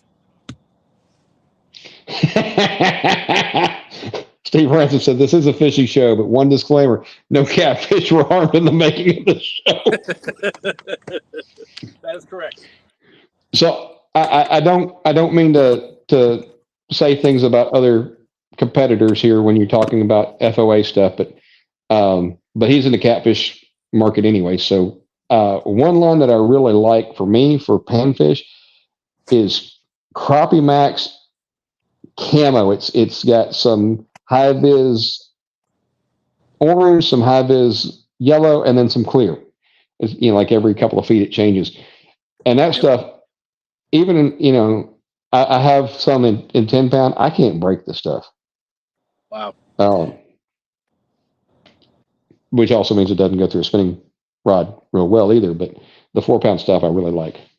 Yeah, that's another reason I don't like braid. Back to that conversation, because you get snagged up. If you try to break it off, you ain't breaking it. You're cutting it.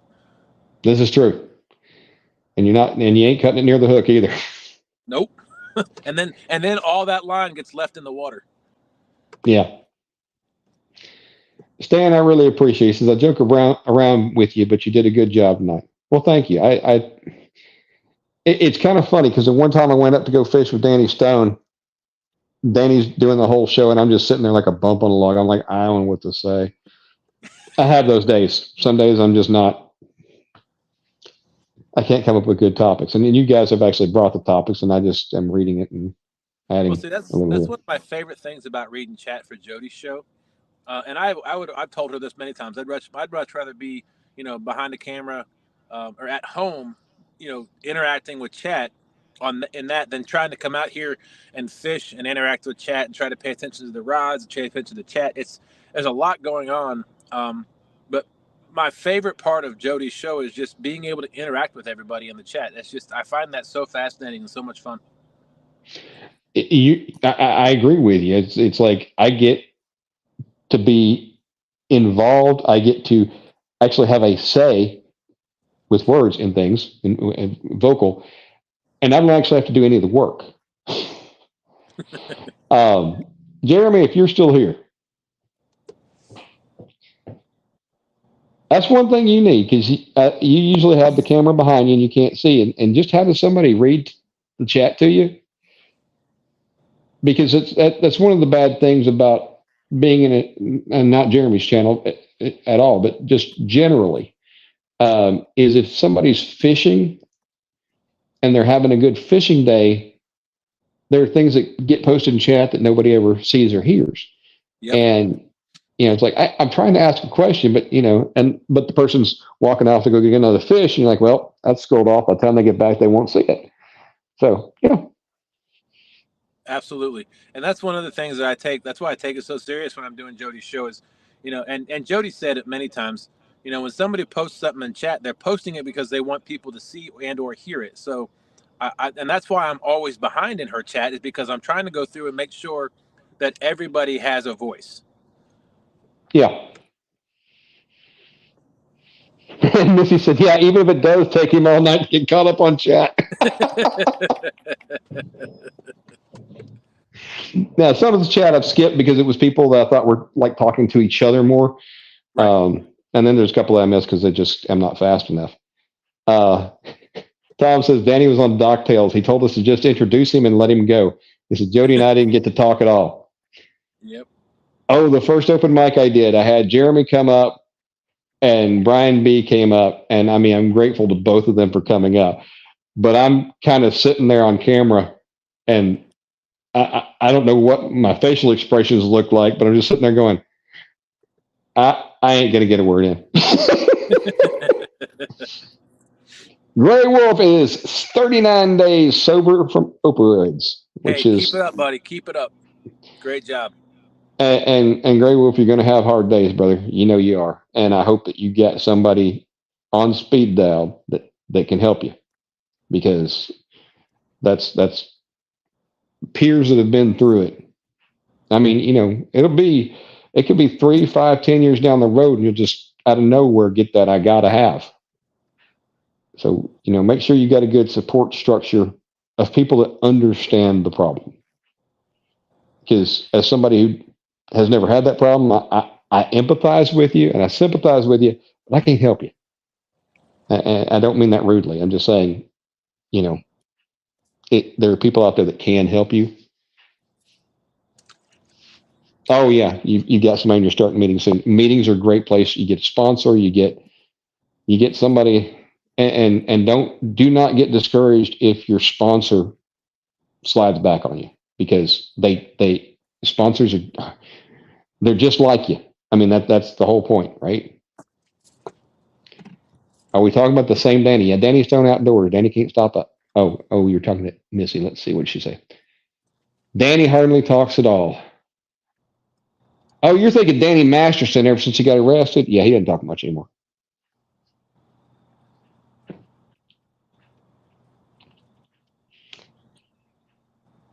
Yeah, Grey Wolf, we all are human, and it's when that person that we look up to messes up, and we're like, well, there's no hope for us, because that was a person supposed to keep me straight. So just everybody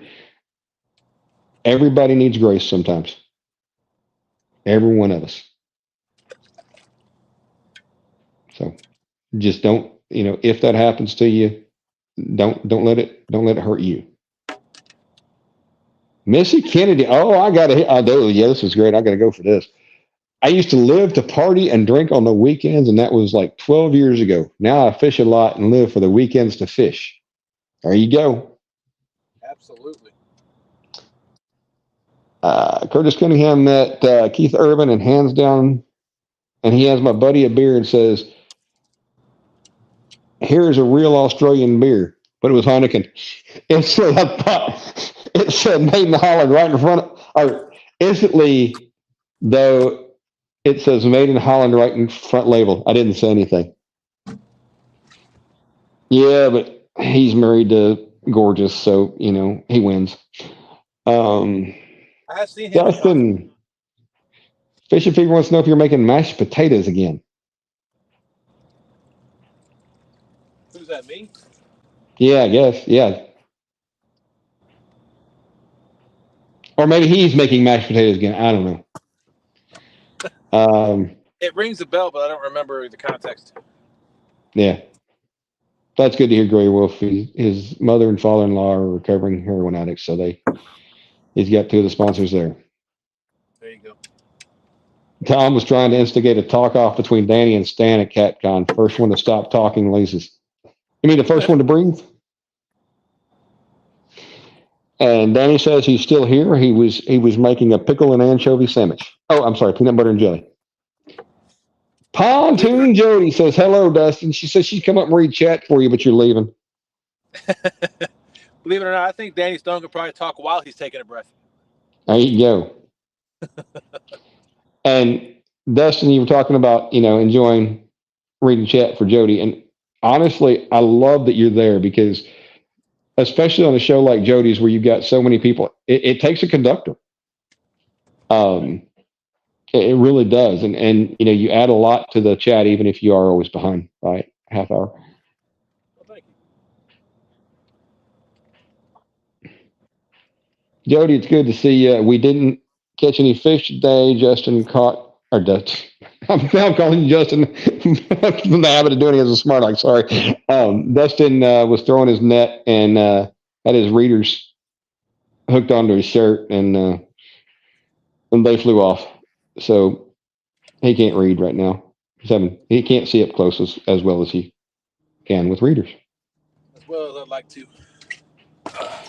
And let's see if I get this straight, and please forgive me if I get it wrong, but y'all can correct me, because I'm always out dancing, so I don't remember all this so well. But I believe tomorrow night at 8 is Stan, and 9 is Jodi, or is it 7 and 8? I'm sorry, I'm going by Central Time. Yeah, Eastern Time. Stan starts at 8 o'clock, and Jodi's at 9 o'clock. There you go. Okay, so 7 and 8, respectively, Central Time. Gotcha. Tom went to Montreal to see the Stones in '89. Went to a bar next to the Molson plant. Asked what they had on tap. Bartender said Budweiser.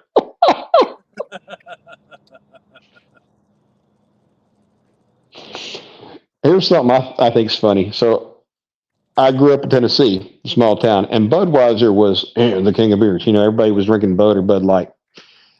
I moved to St. Louis, where Anheuser-Busch is located. That was their main plant, headquarters, and all that.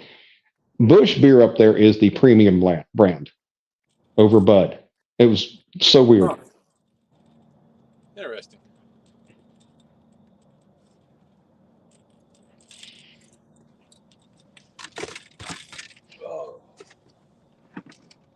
Yeah, Stan, after everything that you've been through, and I didn't know the story. I really didn't.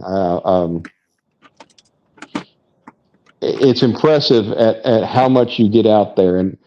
And what's even more impressive, and I don't know you before you got active in the catfish community, but you're always joking, you're always jovial. And that's about the best cure for depression you can find.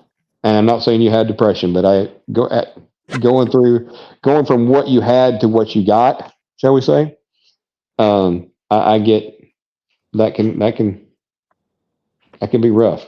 I am proud to say I've never run 20 miles, probably combined in my life. I have driven 20 miles, but I don't like doing that. Maurice Kaysen came in just to see everybody go bye-bye.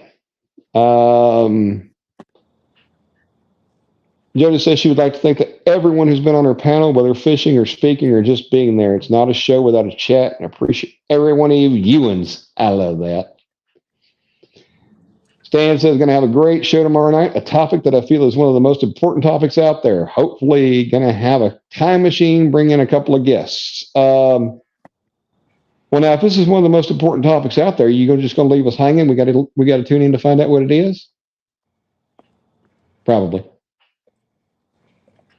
And Jodi says, thank you, Justin. Damn it. I'm sorry. Thank you, Dustin, for being there for me. Absolutely. Yeah, Tom, I don't know what it is, but canned beer just doesn't taste good. Just doesn't. I like bottles more. I'm one of those, some people don't like tap, but I like tap.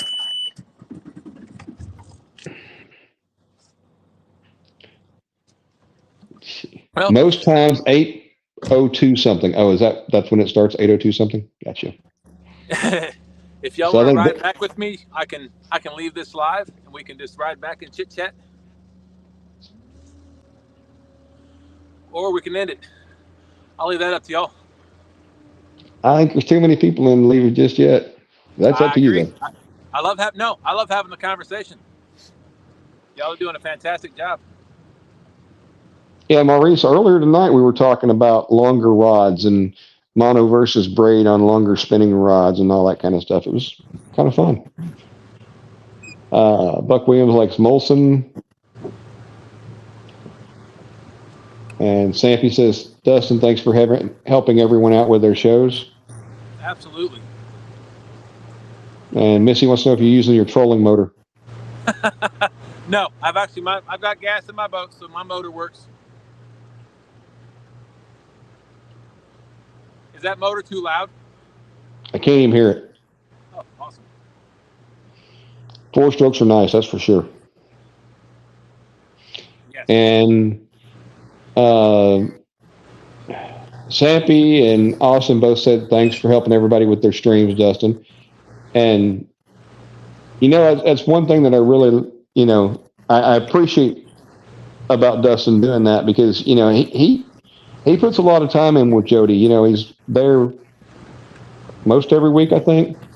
And please forgive me, because like I say, I'm usually out dancing, but he puts in a lot of time, and it's really appreciated by everybody. And I know Jodi appreciates it, because it can get a circus sometimes when people are catching fish and all that. And yeah. Well, I enjoy it. I enjoy it every time. I look forward to it every night, every Friday night. Yep. Missy, if you're still looking for the perfect boat, there isn't one.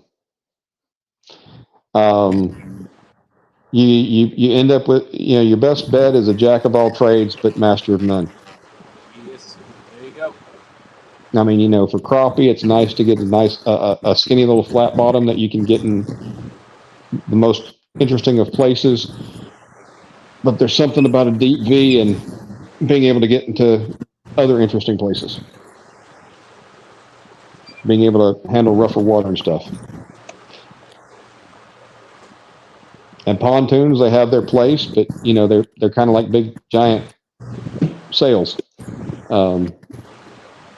They get blown around a lot more than something that sits deeper in the water. Bass boats, they sit deep in the water, they don't get blown around nearly as much as a deep V.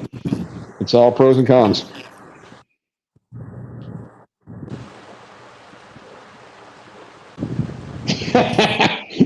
Tom said he had a bad experience with Miller Lite in a can at an outdoor concert. It was warm. That was 86. Haven't had one since.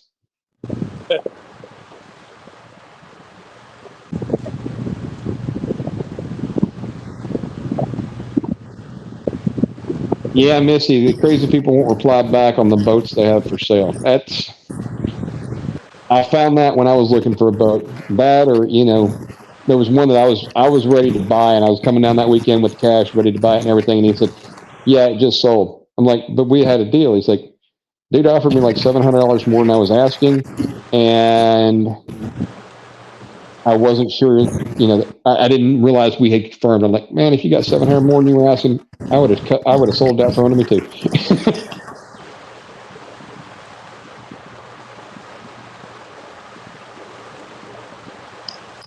Gray Wolf, the problem with a flat bottom John boat, they get blown around real easily because there's no keel to keep them to keep them straight or anything. Not that they're bad, you can get into some really, really shallow water with them. But again, pros and cons.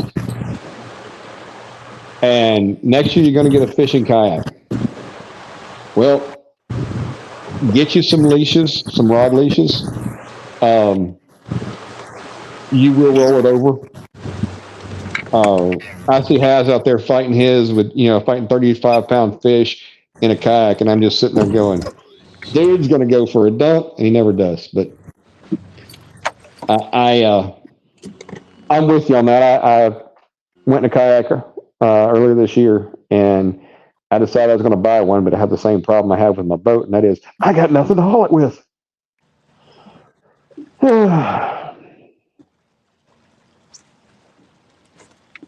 I know, first world problems, right?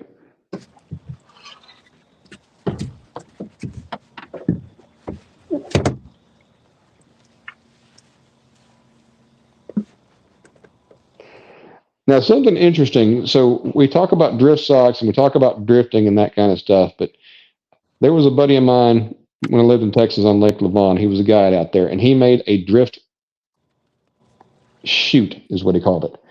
And basically it was that mesh for outside, it thicker than erosion control, but you could still pass water through it. It was kind of a fairly fine mesh. He put a heavy pole at the bottom of it to keep it down in the water, and tied it off on the bow and the stern, so it was on the side. So he broadsided down the lake, when there was enough wind to blow him around, and have 5 or 6 rods out that one side. It was very interesting. Oh, Crappy Barbecue, you want to go surfing? Oh Lord. Oh, if you want to go surfing, you might get a kayak. Kayaks are not that unsteady. It's just that it's kind of like a narrow John boat or a canoe. Well, canoes are really hard, but something that once you get your quote sea legs, or in this case your sea bottom, and once you become one with it, it's a whole lot easier. It's just there's a learning curve. Steve Ransom says he knows of an 18-foot Stratus, so that's most likely going to be a bass boat for $6,500, 150 horsepower, Garmin electronics, and trolling motor. So the one thing I can tell you a little bit, I've had a few different outboards in my day. Carbureted 2-strokes can be finicky. I had one that was just horrible. Some are not. The EFI, oh no, I'm sorry, not the EFI, the Optimax, the direct fuel injection.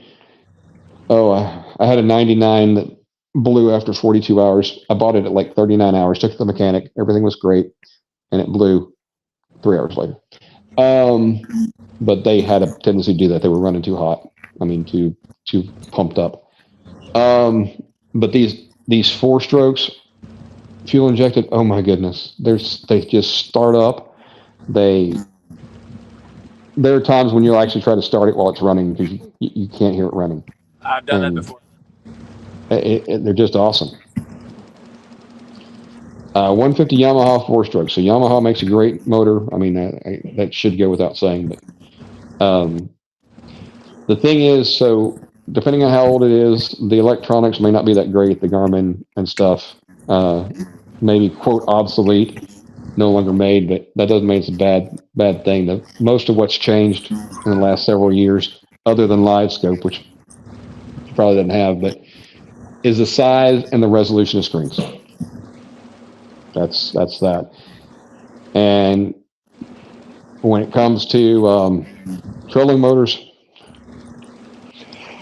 man, having these remote control trolling motors is just awesome. Not like the remote deploy. I would love to have that if it were more stable, but mine's got not the old Trex, the other one, the other Trex. But it's got spot lock. I've got a remote control, so I can be in the back of the boat and I can drive it one way or another. And that north button is wonderful. You set it on a path, doesn't have to be north. Set it on a path, and it just takes that path. It just heads towards where you pointed it, and it keeps you there, keeps going. It's really nice. Yeah, that was a game changer when Sean got the Minn Kota Tarova. Yeah, that's what I've got the Tarova. Spot lock doesn't do me any good on the Mississippi River because I could have spot lock and an anchor and probably still end up going down the river. Yeah. And the only other thing I tell you, Missy, is try to get the biggest motor that comes on the boat. That's where tracker hurts you. They'll give you a boat that's rated for a max of 150 and put a 60 horse on it, and you'll have a problem sometimes getting up on plane with multiple people in the boat, and it just because the faster the more of the boat you get out of the water, the faster it goes, and the better fuel economy you get. Plowing water is horrible fuel economy, but these 4-strokes have great fuel economy. It's amazing. Let's see. Danny says, or Two-Stand says, later, Danny. So Danny's leaving. Yep. All right, Danny. Best to be safe, my brother, and me. Thanks for helping out. Not a problem ever. And the other thing, Miss Kennedy, there is no shortage of people that will tell you, that will give you advice on buying boats. So don't take my word on much of anything. I'm just telling you my experiences, and other people have their experiences. And yeah. Now, 60 is not a bad motor. I looked at one that had a 40 horse on it. It was a salesman, me and my wife in it, and I'm not a small guy, and she wasn't a small girl. But I had to sit up on the front deck, or where the front deck meets the floor, I guess, to get it on plane.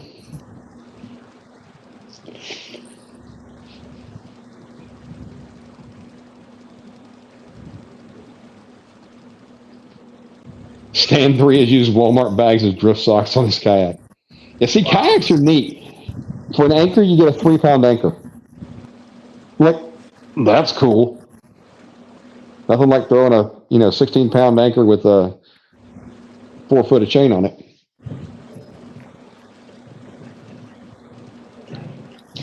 The only problem with a kayak is there's not a lot of storage. And by that I mean, I can't keep 10 rods on there, every piece of tackle I own, and a live well.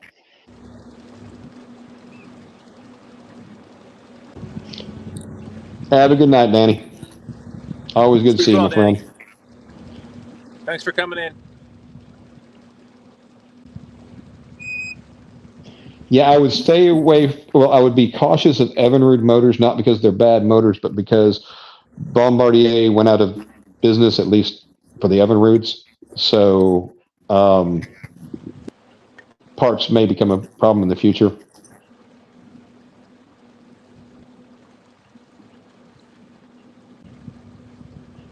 But I wouldn't turn down a boat that had a really good price just because I had Evinrude on it either. So.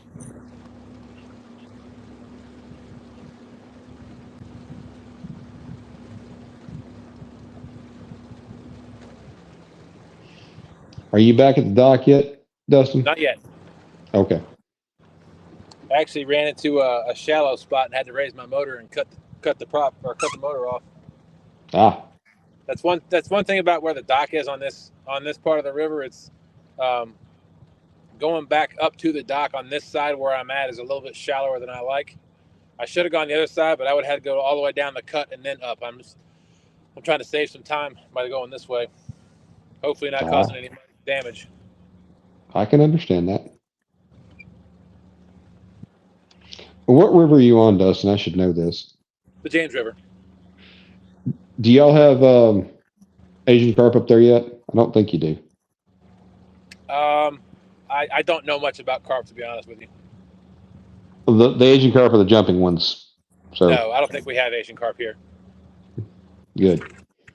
They're great bait, but yeah. Steve Anderson wants to know what dock you're using. Deep bottom.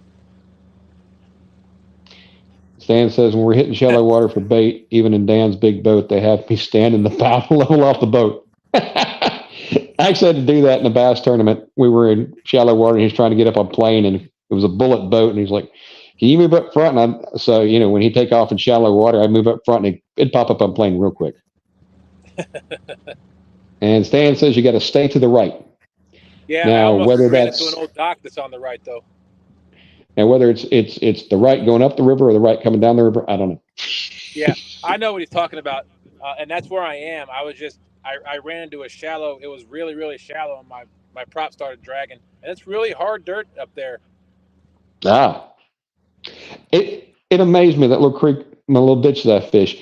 I was amazed how hard the bottom is. It's a clay type soil, but I was like, thinking I'm going to sink in it. Nope, it's almost like rock.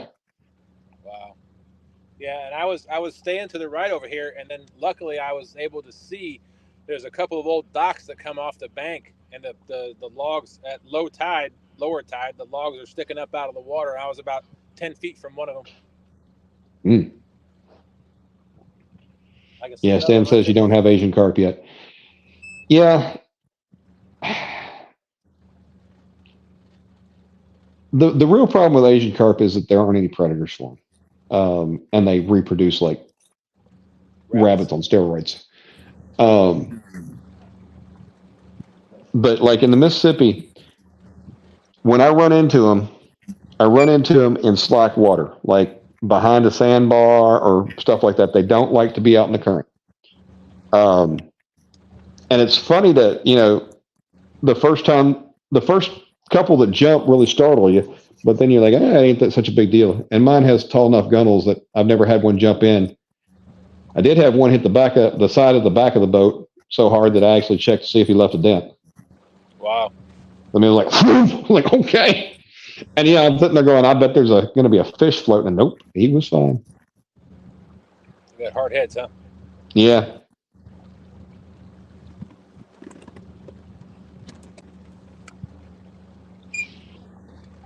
And they were supposed to be really good eating. It's just that in America, we just love boneless fillets. Yep. I've seen somebody catch an Asian carp and fillet it on the bank. I mean, not here, but in a video. Yeah. Well, the good thing is, because they're an invasive species and they want you to kill them anyway, when I cut them up for bait, I don't feel bad if I leave a lot of meat. Right. I can go Jack Kevorkian on them and not lose sleep over it. While we're talking about cleaning fish, and this is something that I've just recently learned, so maybe other people didn't know this either. There is a lot of meat on most fish up at the head, like up towards the top of the fish, in front of the dorsal fin. We all make cuts different ways, but there's a lot of meat that we leave behind in the right behind the head. Right.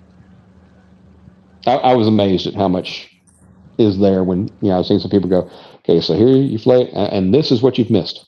Okay, then. Yeah, I've heard that too. Yeah, Stan, the never Mississippi. really filleted a fish myself, but Yeah. Stan was saying that, the James will fool you. It looks huge, but there's vast amounts of super shallow water. And the Mississippi's like that. I was, now that it's really low, it's like I was out walking on the places I fished. It was that low, but I'm like, I always assumed that the muddy Mississippi had a muddy bottom. It's sand.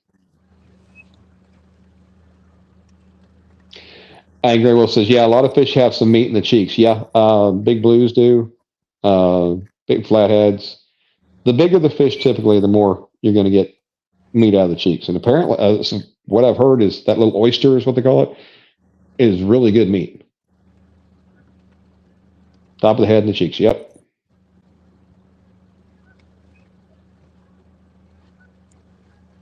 man, I'll tell you what, and not to change the subject, but it is a beautiful night out here. There is not a cloud in the sky, and the water is calm as glass. That's nice. Hey, Lance has been here the whole time and just finally decided to say, hey, y'all. What's up, Lance? Thanks for coming in. Yeah, I appreciate everybody hanging out with us back on our trip back to the dock. And 50 Cent came in and said, hello, Dustin. 50 Cent, what's up? Sean Yeah, and I really appreciate everybody that, supports us and comes and watches our lives, and we really enjoy talking to each and every one of you. Yeah, Dustin's headed back to the ramp. It was a very enjoyable evening. The fish were they were spared by Dustin.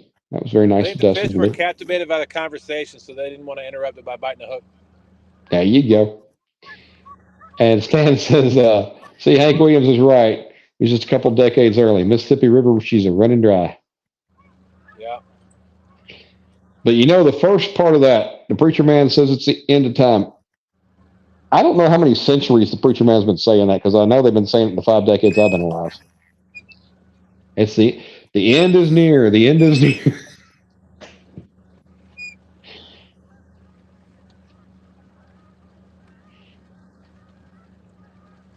It's one of those I'll know when it comes. Man, I don't know if I want to come this way again during the nighttime. I'm more familiar with the run on the other side of this cut, but there's a lot of old piers that jut out into the water, and you don't see them until you're right up on them. Oh yeah.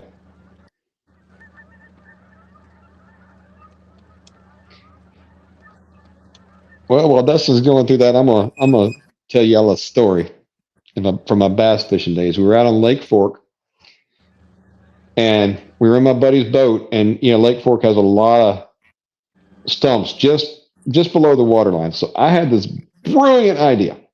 Hey, Brian Waldo. And that was, I'll stand up on the front deck and point where they are so you can avoid them. And I did really good until he hit one of them, and it was just enough to bump me off balance. And let's just say there was a lot of splashing going on. Lost the hat, lost some prescription glasses. And I was just sitting, and I'm in jeans. You all know how jeans are when they're waterlogged, because that's the only problem. It's not the rest of the weight of me. Whatever. And I'm like, he's like, how are we going to get you back in here? I said, well, just give me your arm. He's like, I got a bad back, bro. I said, okay, give me a rope and drag me close to shore, and I'll walk up on the shore and step back on the boat. You're just lucky you didn't hit a stump yourself on falling off. Yeah, poor stump would have had a big dent in it. T-Stan says, by the way, Lance, great shows you've been having with Creel and your other River Cat Tackle crew. I've got some River Cat Tackle coming soon from Winning Muskrat's Vet Tourney. Can't wait to try them. Yes, Stan, I've got some over here in a pack that Bugman 22 won, and I guilted him into going, let Mid-South have them. I haven't opened them yet because I want to do like an unboxing. More of a first impressions kind of video, if that makes sense. Because I hate people that do unboxing, like, okay, I'm going to open a box. Okay, now I'm going to take a reel out. Oh, look, here's some instructions. Let me read those. And you're like, and they read the box to you. And you're like, no, man, just tell me about the reel. Show it to me. Don't don't unwrap the package that you gave in the mail, and then unwrap wrapping paper.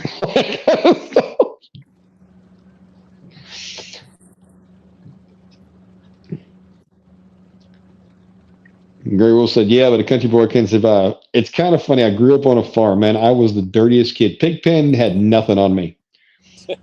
Mud everywhere, grease everywhere. I didn't care. Now at my age, I'm like, I don't mind putting bait on the hook, but I'm going to need a clean, wet cloth and a dry, clean cloth so that I can wash my hands after this. Yeah, I turned into a city boy. I don't think I've had a bake towel on my boat in probably 6 months. I wash my hands off in the river and then dry them off on my clothes. Yeah, I've used the live well for that. I'm like, hey, let me fill up the live well, wash my hands in that, do a little pump out, little pump in. California been tuned in, Brian Waldo says. Well, thank you, Brian. Appreciate that. And Lance is going to have a Sunday show. So, Stan, wait till you see the Sunday show. Nice. Make sure you let Troy from Real and Virtual know so we can put it on the schedule. And those of you who don't know, Troy, Real and Virtual Outdoors, has a kind of a YouTube guide that he has on his community channel. He keeps updating with everybody's show, the dates, the times, or the days of the week and the times that they show. Oh, that is awesome, because I'm bad about texting Jenny going, anybody live right now? Because I don't have everybody subbed because I was getting so many notifications. But I'm working from home, and by golly, if there's anybody that goes live during the day, God bless you. Yeah, John Parker does every now and again. Okay, anybody besides John Parker that goes live, I want to see fish too. And yeah, I jump in John's. I give him grief as much as I can. John is a good sport. Ain't no doubt about it. All right, we're on the final leg of our run here. We are coming up on the bend. Awesome. Like Hogleg goes live way too early in the morning for me because he's off by the time I decide I'm gonna fall out of bed. Lance McCouga says every Sunday 6 p.m. Central or 7 p.m. Eastern or 4 p.m. Pacific. Lance McCouga, the Hawaiian fisherman, has a show. Possibly tell too. Yeah, Lance says he always has a bait towel in his back pocket, but doesn't use it much. I've gotten those that have grommets on them, and we use like a little carabiner to hook it to my belt loop. Yeah, Sean does that. He's got a couple. He has one he usually wears on his belt loop, and one he hooks to his rod rack. I keep forgetting to bring them. So, what do you guys think about Temu, just in general? I'll give you my impression. There's some good stuff there. There's some. I'm not going to say it's the best quality, right? They've got some good things and they got some things, and it's hit or miss. But they've been really good. They'll adjust your price within 30 days if it's gone down on their site. Just a little button to click on your order and then tell you if anything's changed. They have a good return policy. A lot of times they'll just tell you keep that item. I bought one of the $20 1080p cameras. I knew it was going to be junk, right? I knew.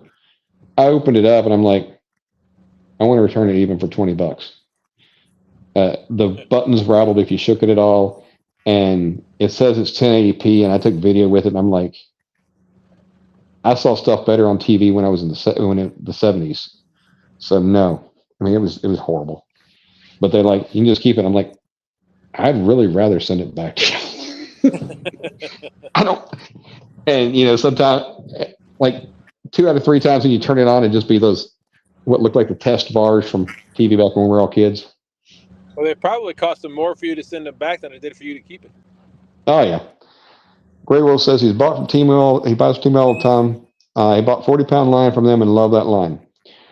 I bought a bunch of different size monos, and they were like, I think 109 yards, and it's only for leaders, so it didn't matter. It said it was fluorocarbon, but I think it's fluoro over mono. but they come in like these really small spools. That was what was surprising to me, you know. So they're very tightly wound. And David Smith says, yeah, a lot of their stuff is not what is pictured when you buy it. I haven't run into anything that wasn't as pictured. The problem was they do a lot of stuff in millimeters, centimeters, and I don't tend to keep a ruler next to my recliner where I do my ordering from. So I've been surprised when I'd order things, and you know, I think I'm buying, for instance, a Zara spook, and I get something that's like, you know, a half inch long. Like, okay, but if anybody's not heard of this, I forget what. Oh, Magic Thread. Danny Stone told me about it, and it's good for people like use chicken liver and stuff like that. It's really good. It's an elastic thread. And you know, the Magic Thread brand is like 3 times more expensive than what you can get off on Temu. But on Temu, I can't find the starting end of it, so I just kind of find something that looks like it'll work and break it there. But yeah, you wrap it around soft bait shrimp for saltwater and stuff. It helps keep the bait on the hook a little longer. That way you don't have to use pantyhose and stuff like for chicken livers. Yeah, David says, you know, some of it's good stuff. And that's the thing. A lot of it's hit or miss. Their reels, I wouldn't trust their reels. And the reason I wouldn't trust their reels is because I bought a cheap, I think it was a Run CL reel. And while it did function, it didn't cast well. The line didn't lay well on the spool, none of that. So I would stay away from their reels. And I've looked for rods there, but their rods honestly are more expensive than what I could find on Amazon. And most of their rods seem to be those telescoping rails rods. I hate those. Oh, the Walmart short rods. Yeah, but they have a lot of those on Temu. I'll be honest with you. I've been on Temu before. I just don't understand it. Like I hear people playing games and sending notifications and you know trying to get people to join, and I've done it. I've joined, but I don't understand what I'm doing. So if you join their whatever program, ambassador program, I think you get like $5 for somebody joining who buys stuff, and you get some kind of discount to it. It's viral marketing, is what it is. Right. David said he bought a JBL speaker that looks like a JBL. It's not a JBL, but it sounds really good. And that's the thing. A lot of stuff is made in China now anyway. So, you know, you may be getting something that came off the exact same assembly line. You may not. And a lot of it is hit or miss. But the other thing, like that camera I told you about that I bought, I looked at the reviews, and I mean, people are just praising this camera. I'm like, I don't know what y'all got, but no. 5 stars, great camera, beautiful pictures, beautiful video. And I'm like, I see it on a 2-inch screen, and I'm like, that's disgusting. Lance says he uses Magic Thread for making spawn sacks for salmon fishing. One day I'm going to learn what a spawn sack is. I know what salmon is. I'm halfway there. You know what fishing is? Yeah. And let's see, what are some other, like some swim baits I bought off of there. I bought some pill floats for like pompano rigs. And, you know, it tells the size, but I can't envision it. So when I get them, they look like smaller than a Tylenol capsule. Oh, wow. But they actually work for what they're intended. It's just not what I was intending to buy. But it's my fault because, I mean, the specs are there. I just was like, you know, how small can a float be? I now know the answer. Yeah, Freddie's not to mention change the subject, but Freddie sells some round floats that look like big pill floats. I mean, they're bigger, but you mean like the cigar style, or just pill style, but really big? No. So you're talking about? I'm sorry, I thought you were talking about something different. He actually sells a round foam float that's kind of like a planer board, but it stays behind your boat. So it actually these are board, so it floats your baits. It floats your line. Okay. Yeah. Now these are they add color above, right above the hook is where they're used for like Right. pompano rigs and stuff like that in the Gulf. Okay. And kind of like where a bead goes. Gotcha. But of course, being that small, they don't have a lot of flotation to them. But if you're just trying to float a hook and a little piece of shrimp where there's already current, it gets it up and gives color and attracts you. Yeah, it's interesting. But like I say, now hooks is another thing that I've bought some off Temu. I have not bought any that were ready to go out of the box. Every one of them I had to sharpen, and I don't know how strong they're going to be. I mean, they're strong enough that I just can't break them with my hands, which is good. But Wow. I've got bait swimming right next to my boat. I can see them in the water. they're taunting you, aren't they? They are. Like, go ahead. We got your glasses down here, buddy. We can see you. Can you see us? Oh, they're jumping. They're shad. They're all around me. Yep, they usually show up when you don't need them. Yeah, because I got my light. I can see. I'm in about 8 foot of water right now, but they're swimming like right up next to my boat, like little They're dolphins. like taunting you. Yep. But I found that Temu is usually about a third to a half of what Amazon charges for the same type of product. Not going to say the same manufacturer, all of that. I'm just saying the same type of product. Right. But like Amazon would be $30, 30 cents a piece for these little bitty floats, and they're like a dime a piece. Gotcha. And I bought some casting cannons, which are they hold the line for you on a spinning reel when you're trying to cast long distances and not cut your finger. They were like $4 or $5, and they're 10, 12, 15 elsewhere. So whether they're the same quality, I can't tell you. So anyway. Yeah, like I said, I never understood Temu. Stan sent me something. Chrissy Brown sent me something, and I would accept the whatever. I do what I wanted, whatever they needed. But I never understood it when they were talking about games and stuff, playing games, and I'm like, I don't get it. Oh, they have like spend for a discount or something, but yeah, whatever. I don't. Not that important to me. Very well says that they have Penn fishing reels. Yeah, I did see those on there, and they say that they ship from Penn, but the prices were not low enough that made me want to jump on them. And I've seen a lot of stuff that says that it's Daiwa, like hooks and stuff, that I'm like, that ain't Daiwa.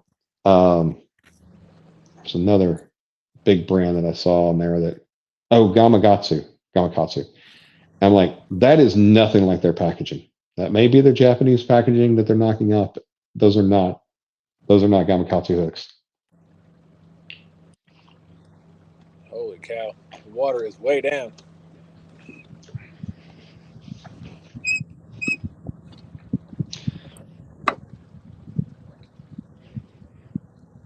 All right, I am now at the boat ramp. I'm getting ready to dock now. Well, have a good evening, Dustin. I appreciate you having me up here, and had a good show tonight. Appreciate everybody that joined. Well, thank you so much for coming up and reading chat for me. It made things so much easier for all the reasons we discussed earlier. Yep. Well, I'll get out of here and let you say your farewells to everybody. All right, thanks, Mid-South. I appreciate it. We'll talk to you tomorrow night. Thanks, man. All right, everybody, give me 1 second. I gotta try to maneuver this boat into the dock so I can tie it off without getting pushed downriver.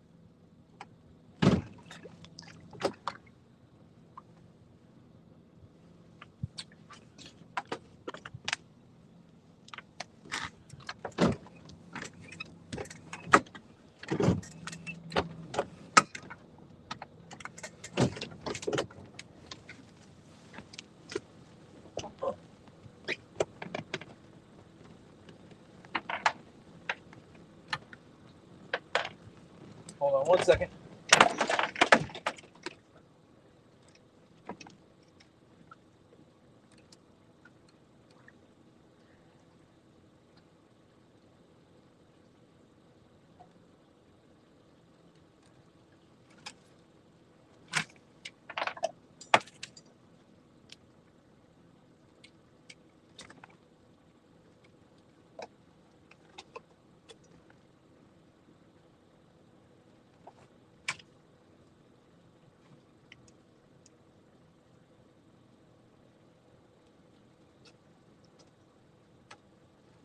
All right.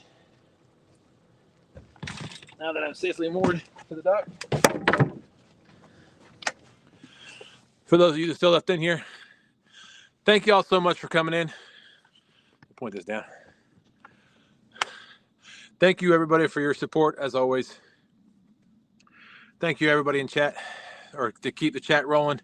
Great thanks to Mid-South for coming up and reading chat for me. It was awesome.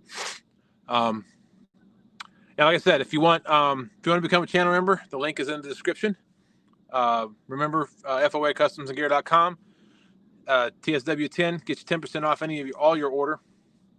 Freddie and Nina are great people, so go visit them, get all your fishing needs covered. Ancient Mariner, go check out ancientmarinerfishing.net.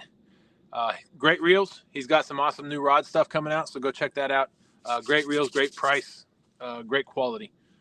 But again, thank you all again. Hope everybody has a wonderful evening, and hope everybody has a great Friday, and hope to see y'all on Two Stands and Jodi's show tomorrow night. I'll talk to y'all later. Thank you all again.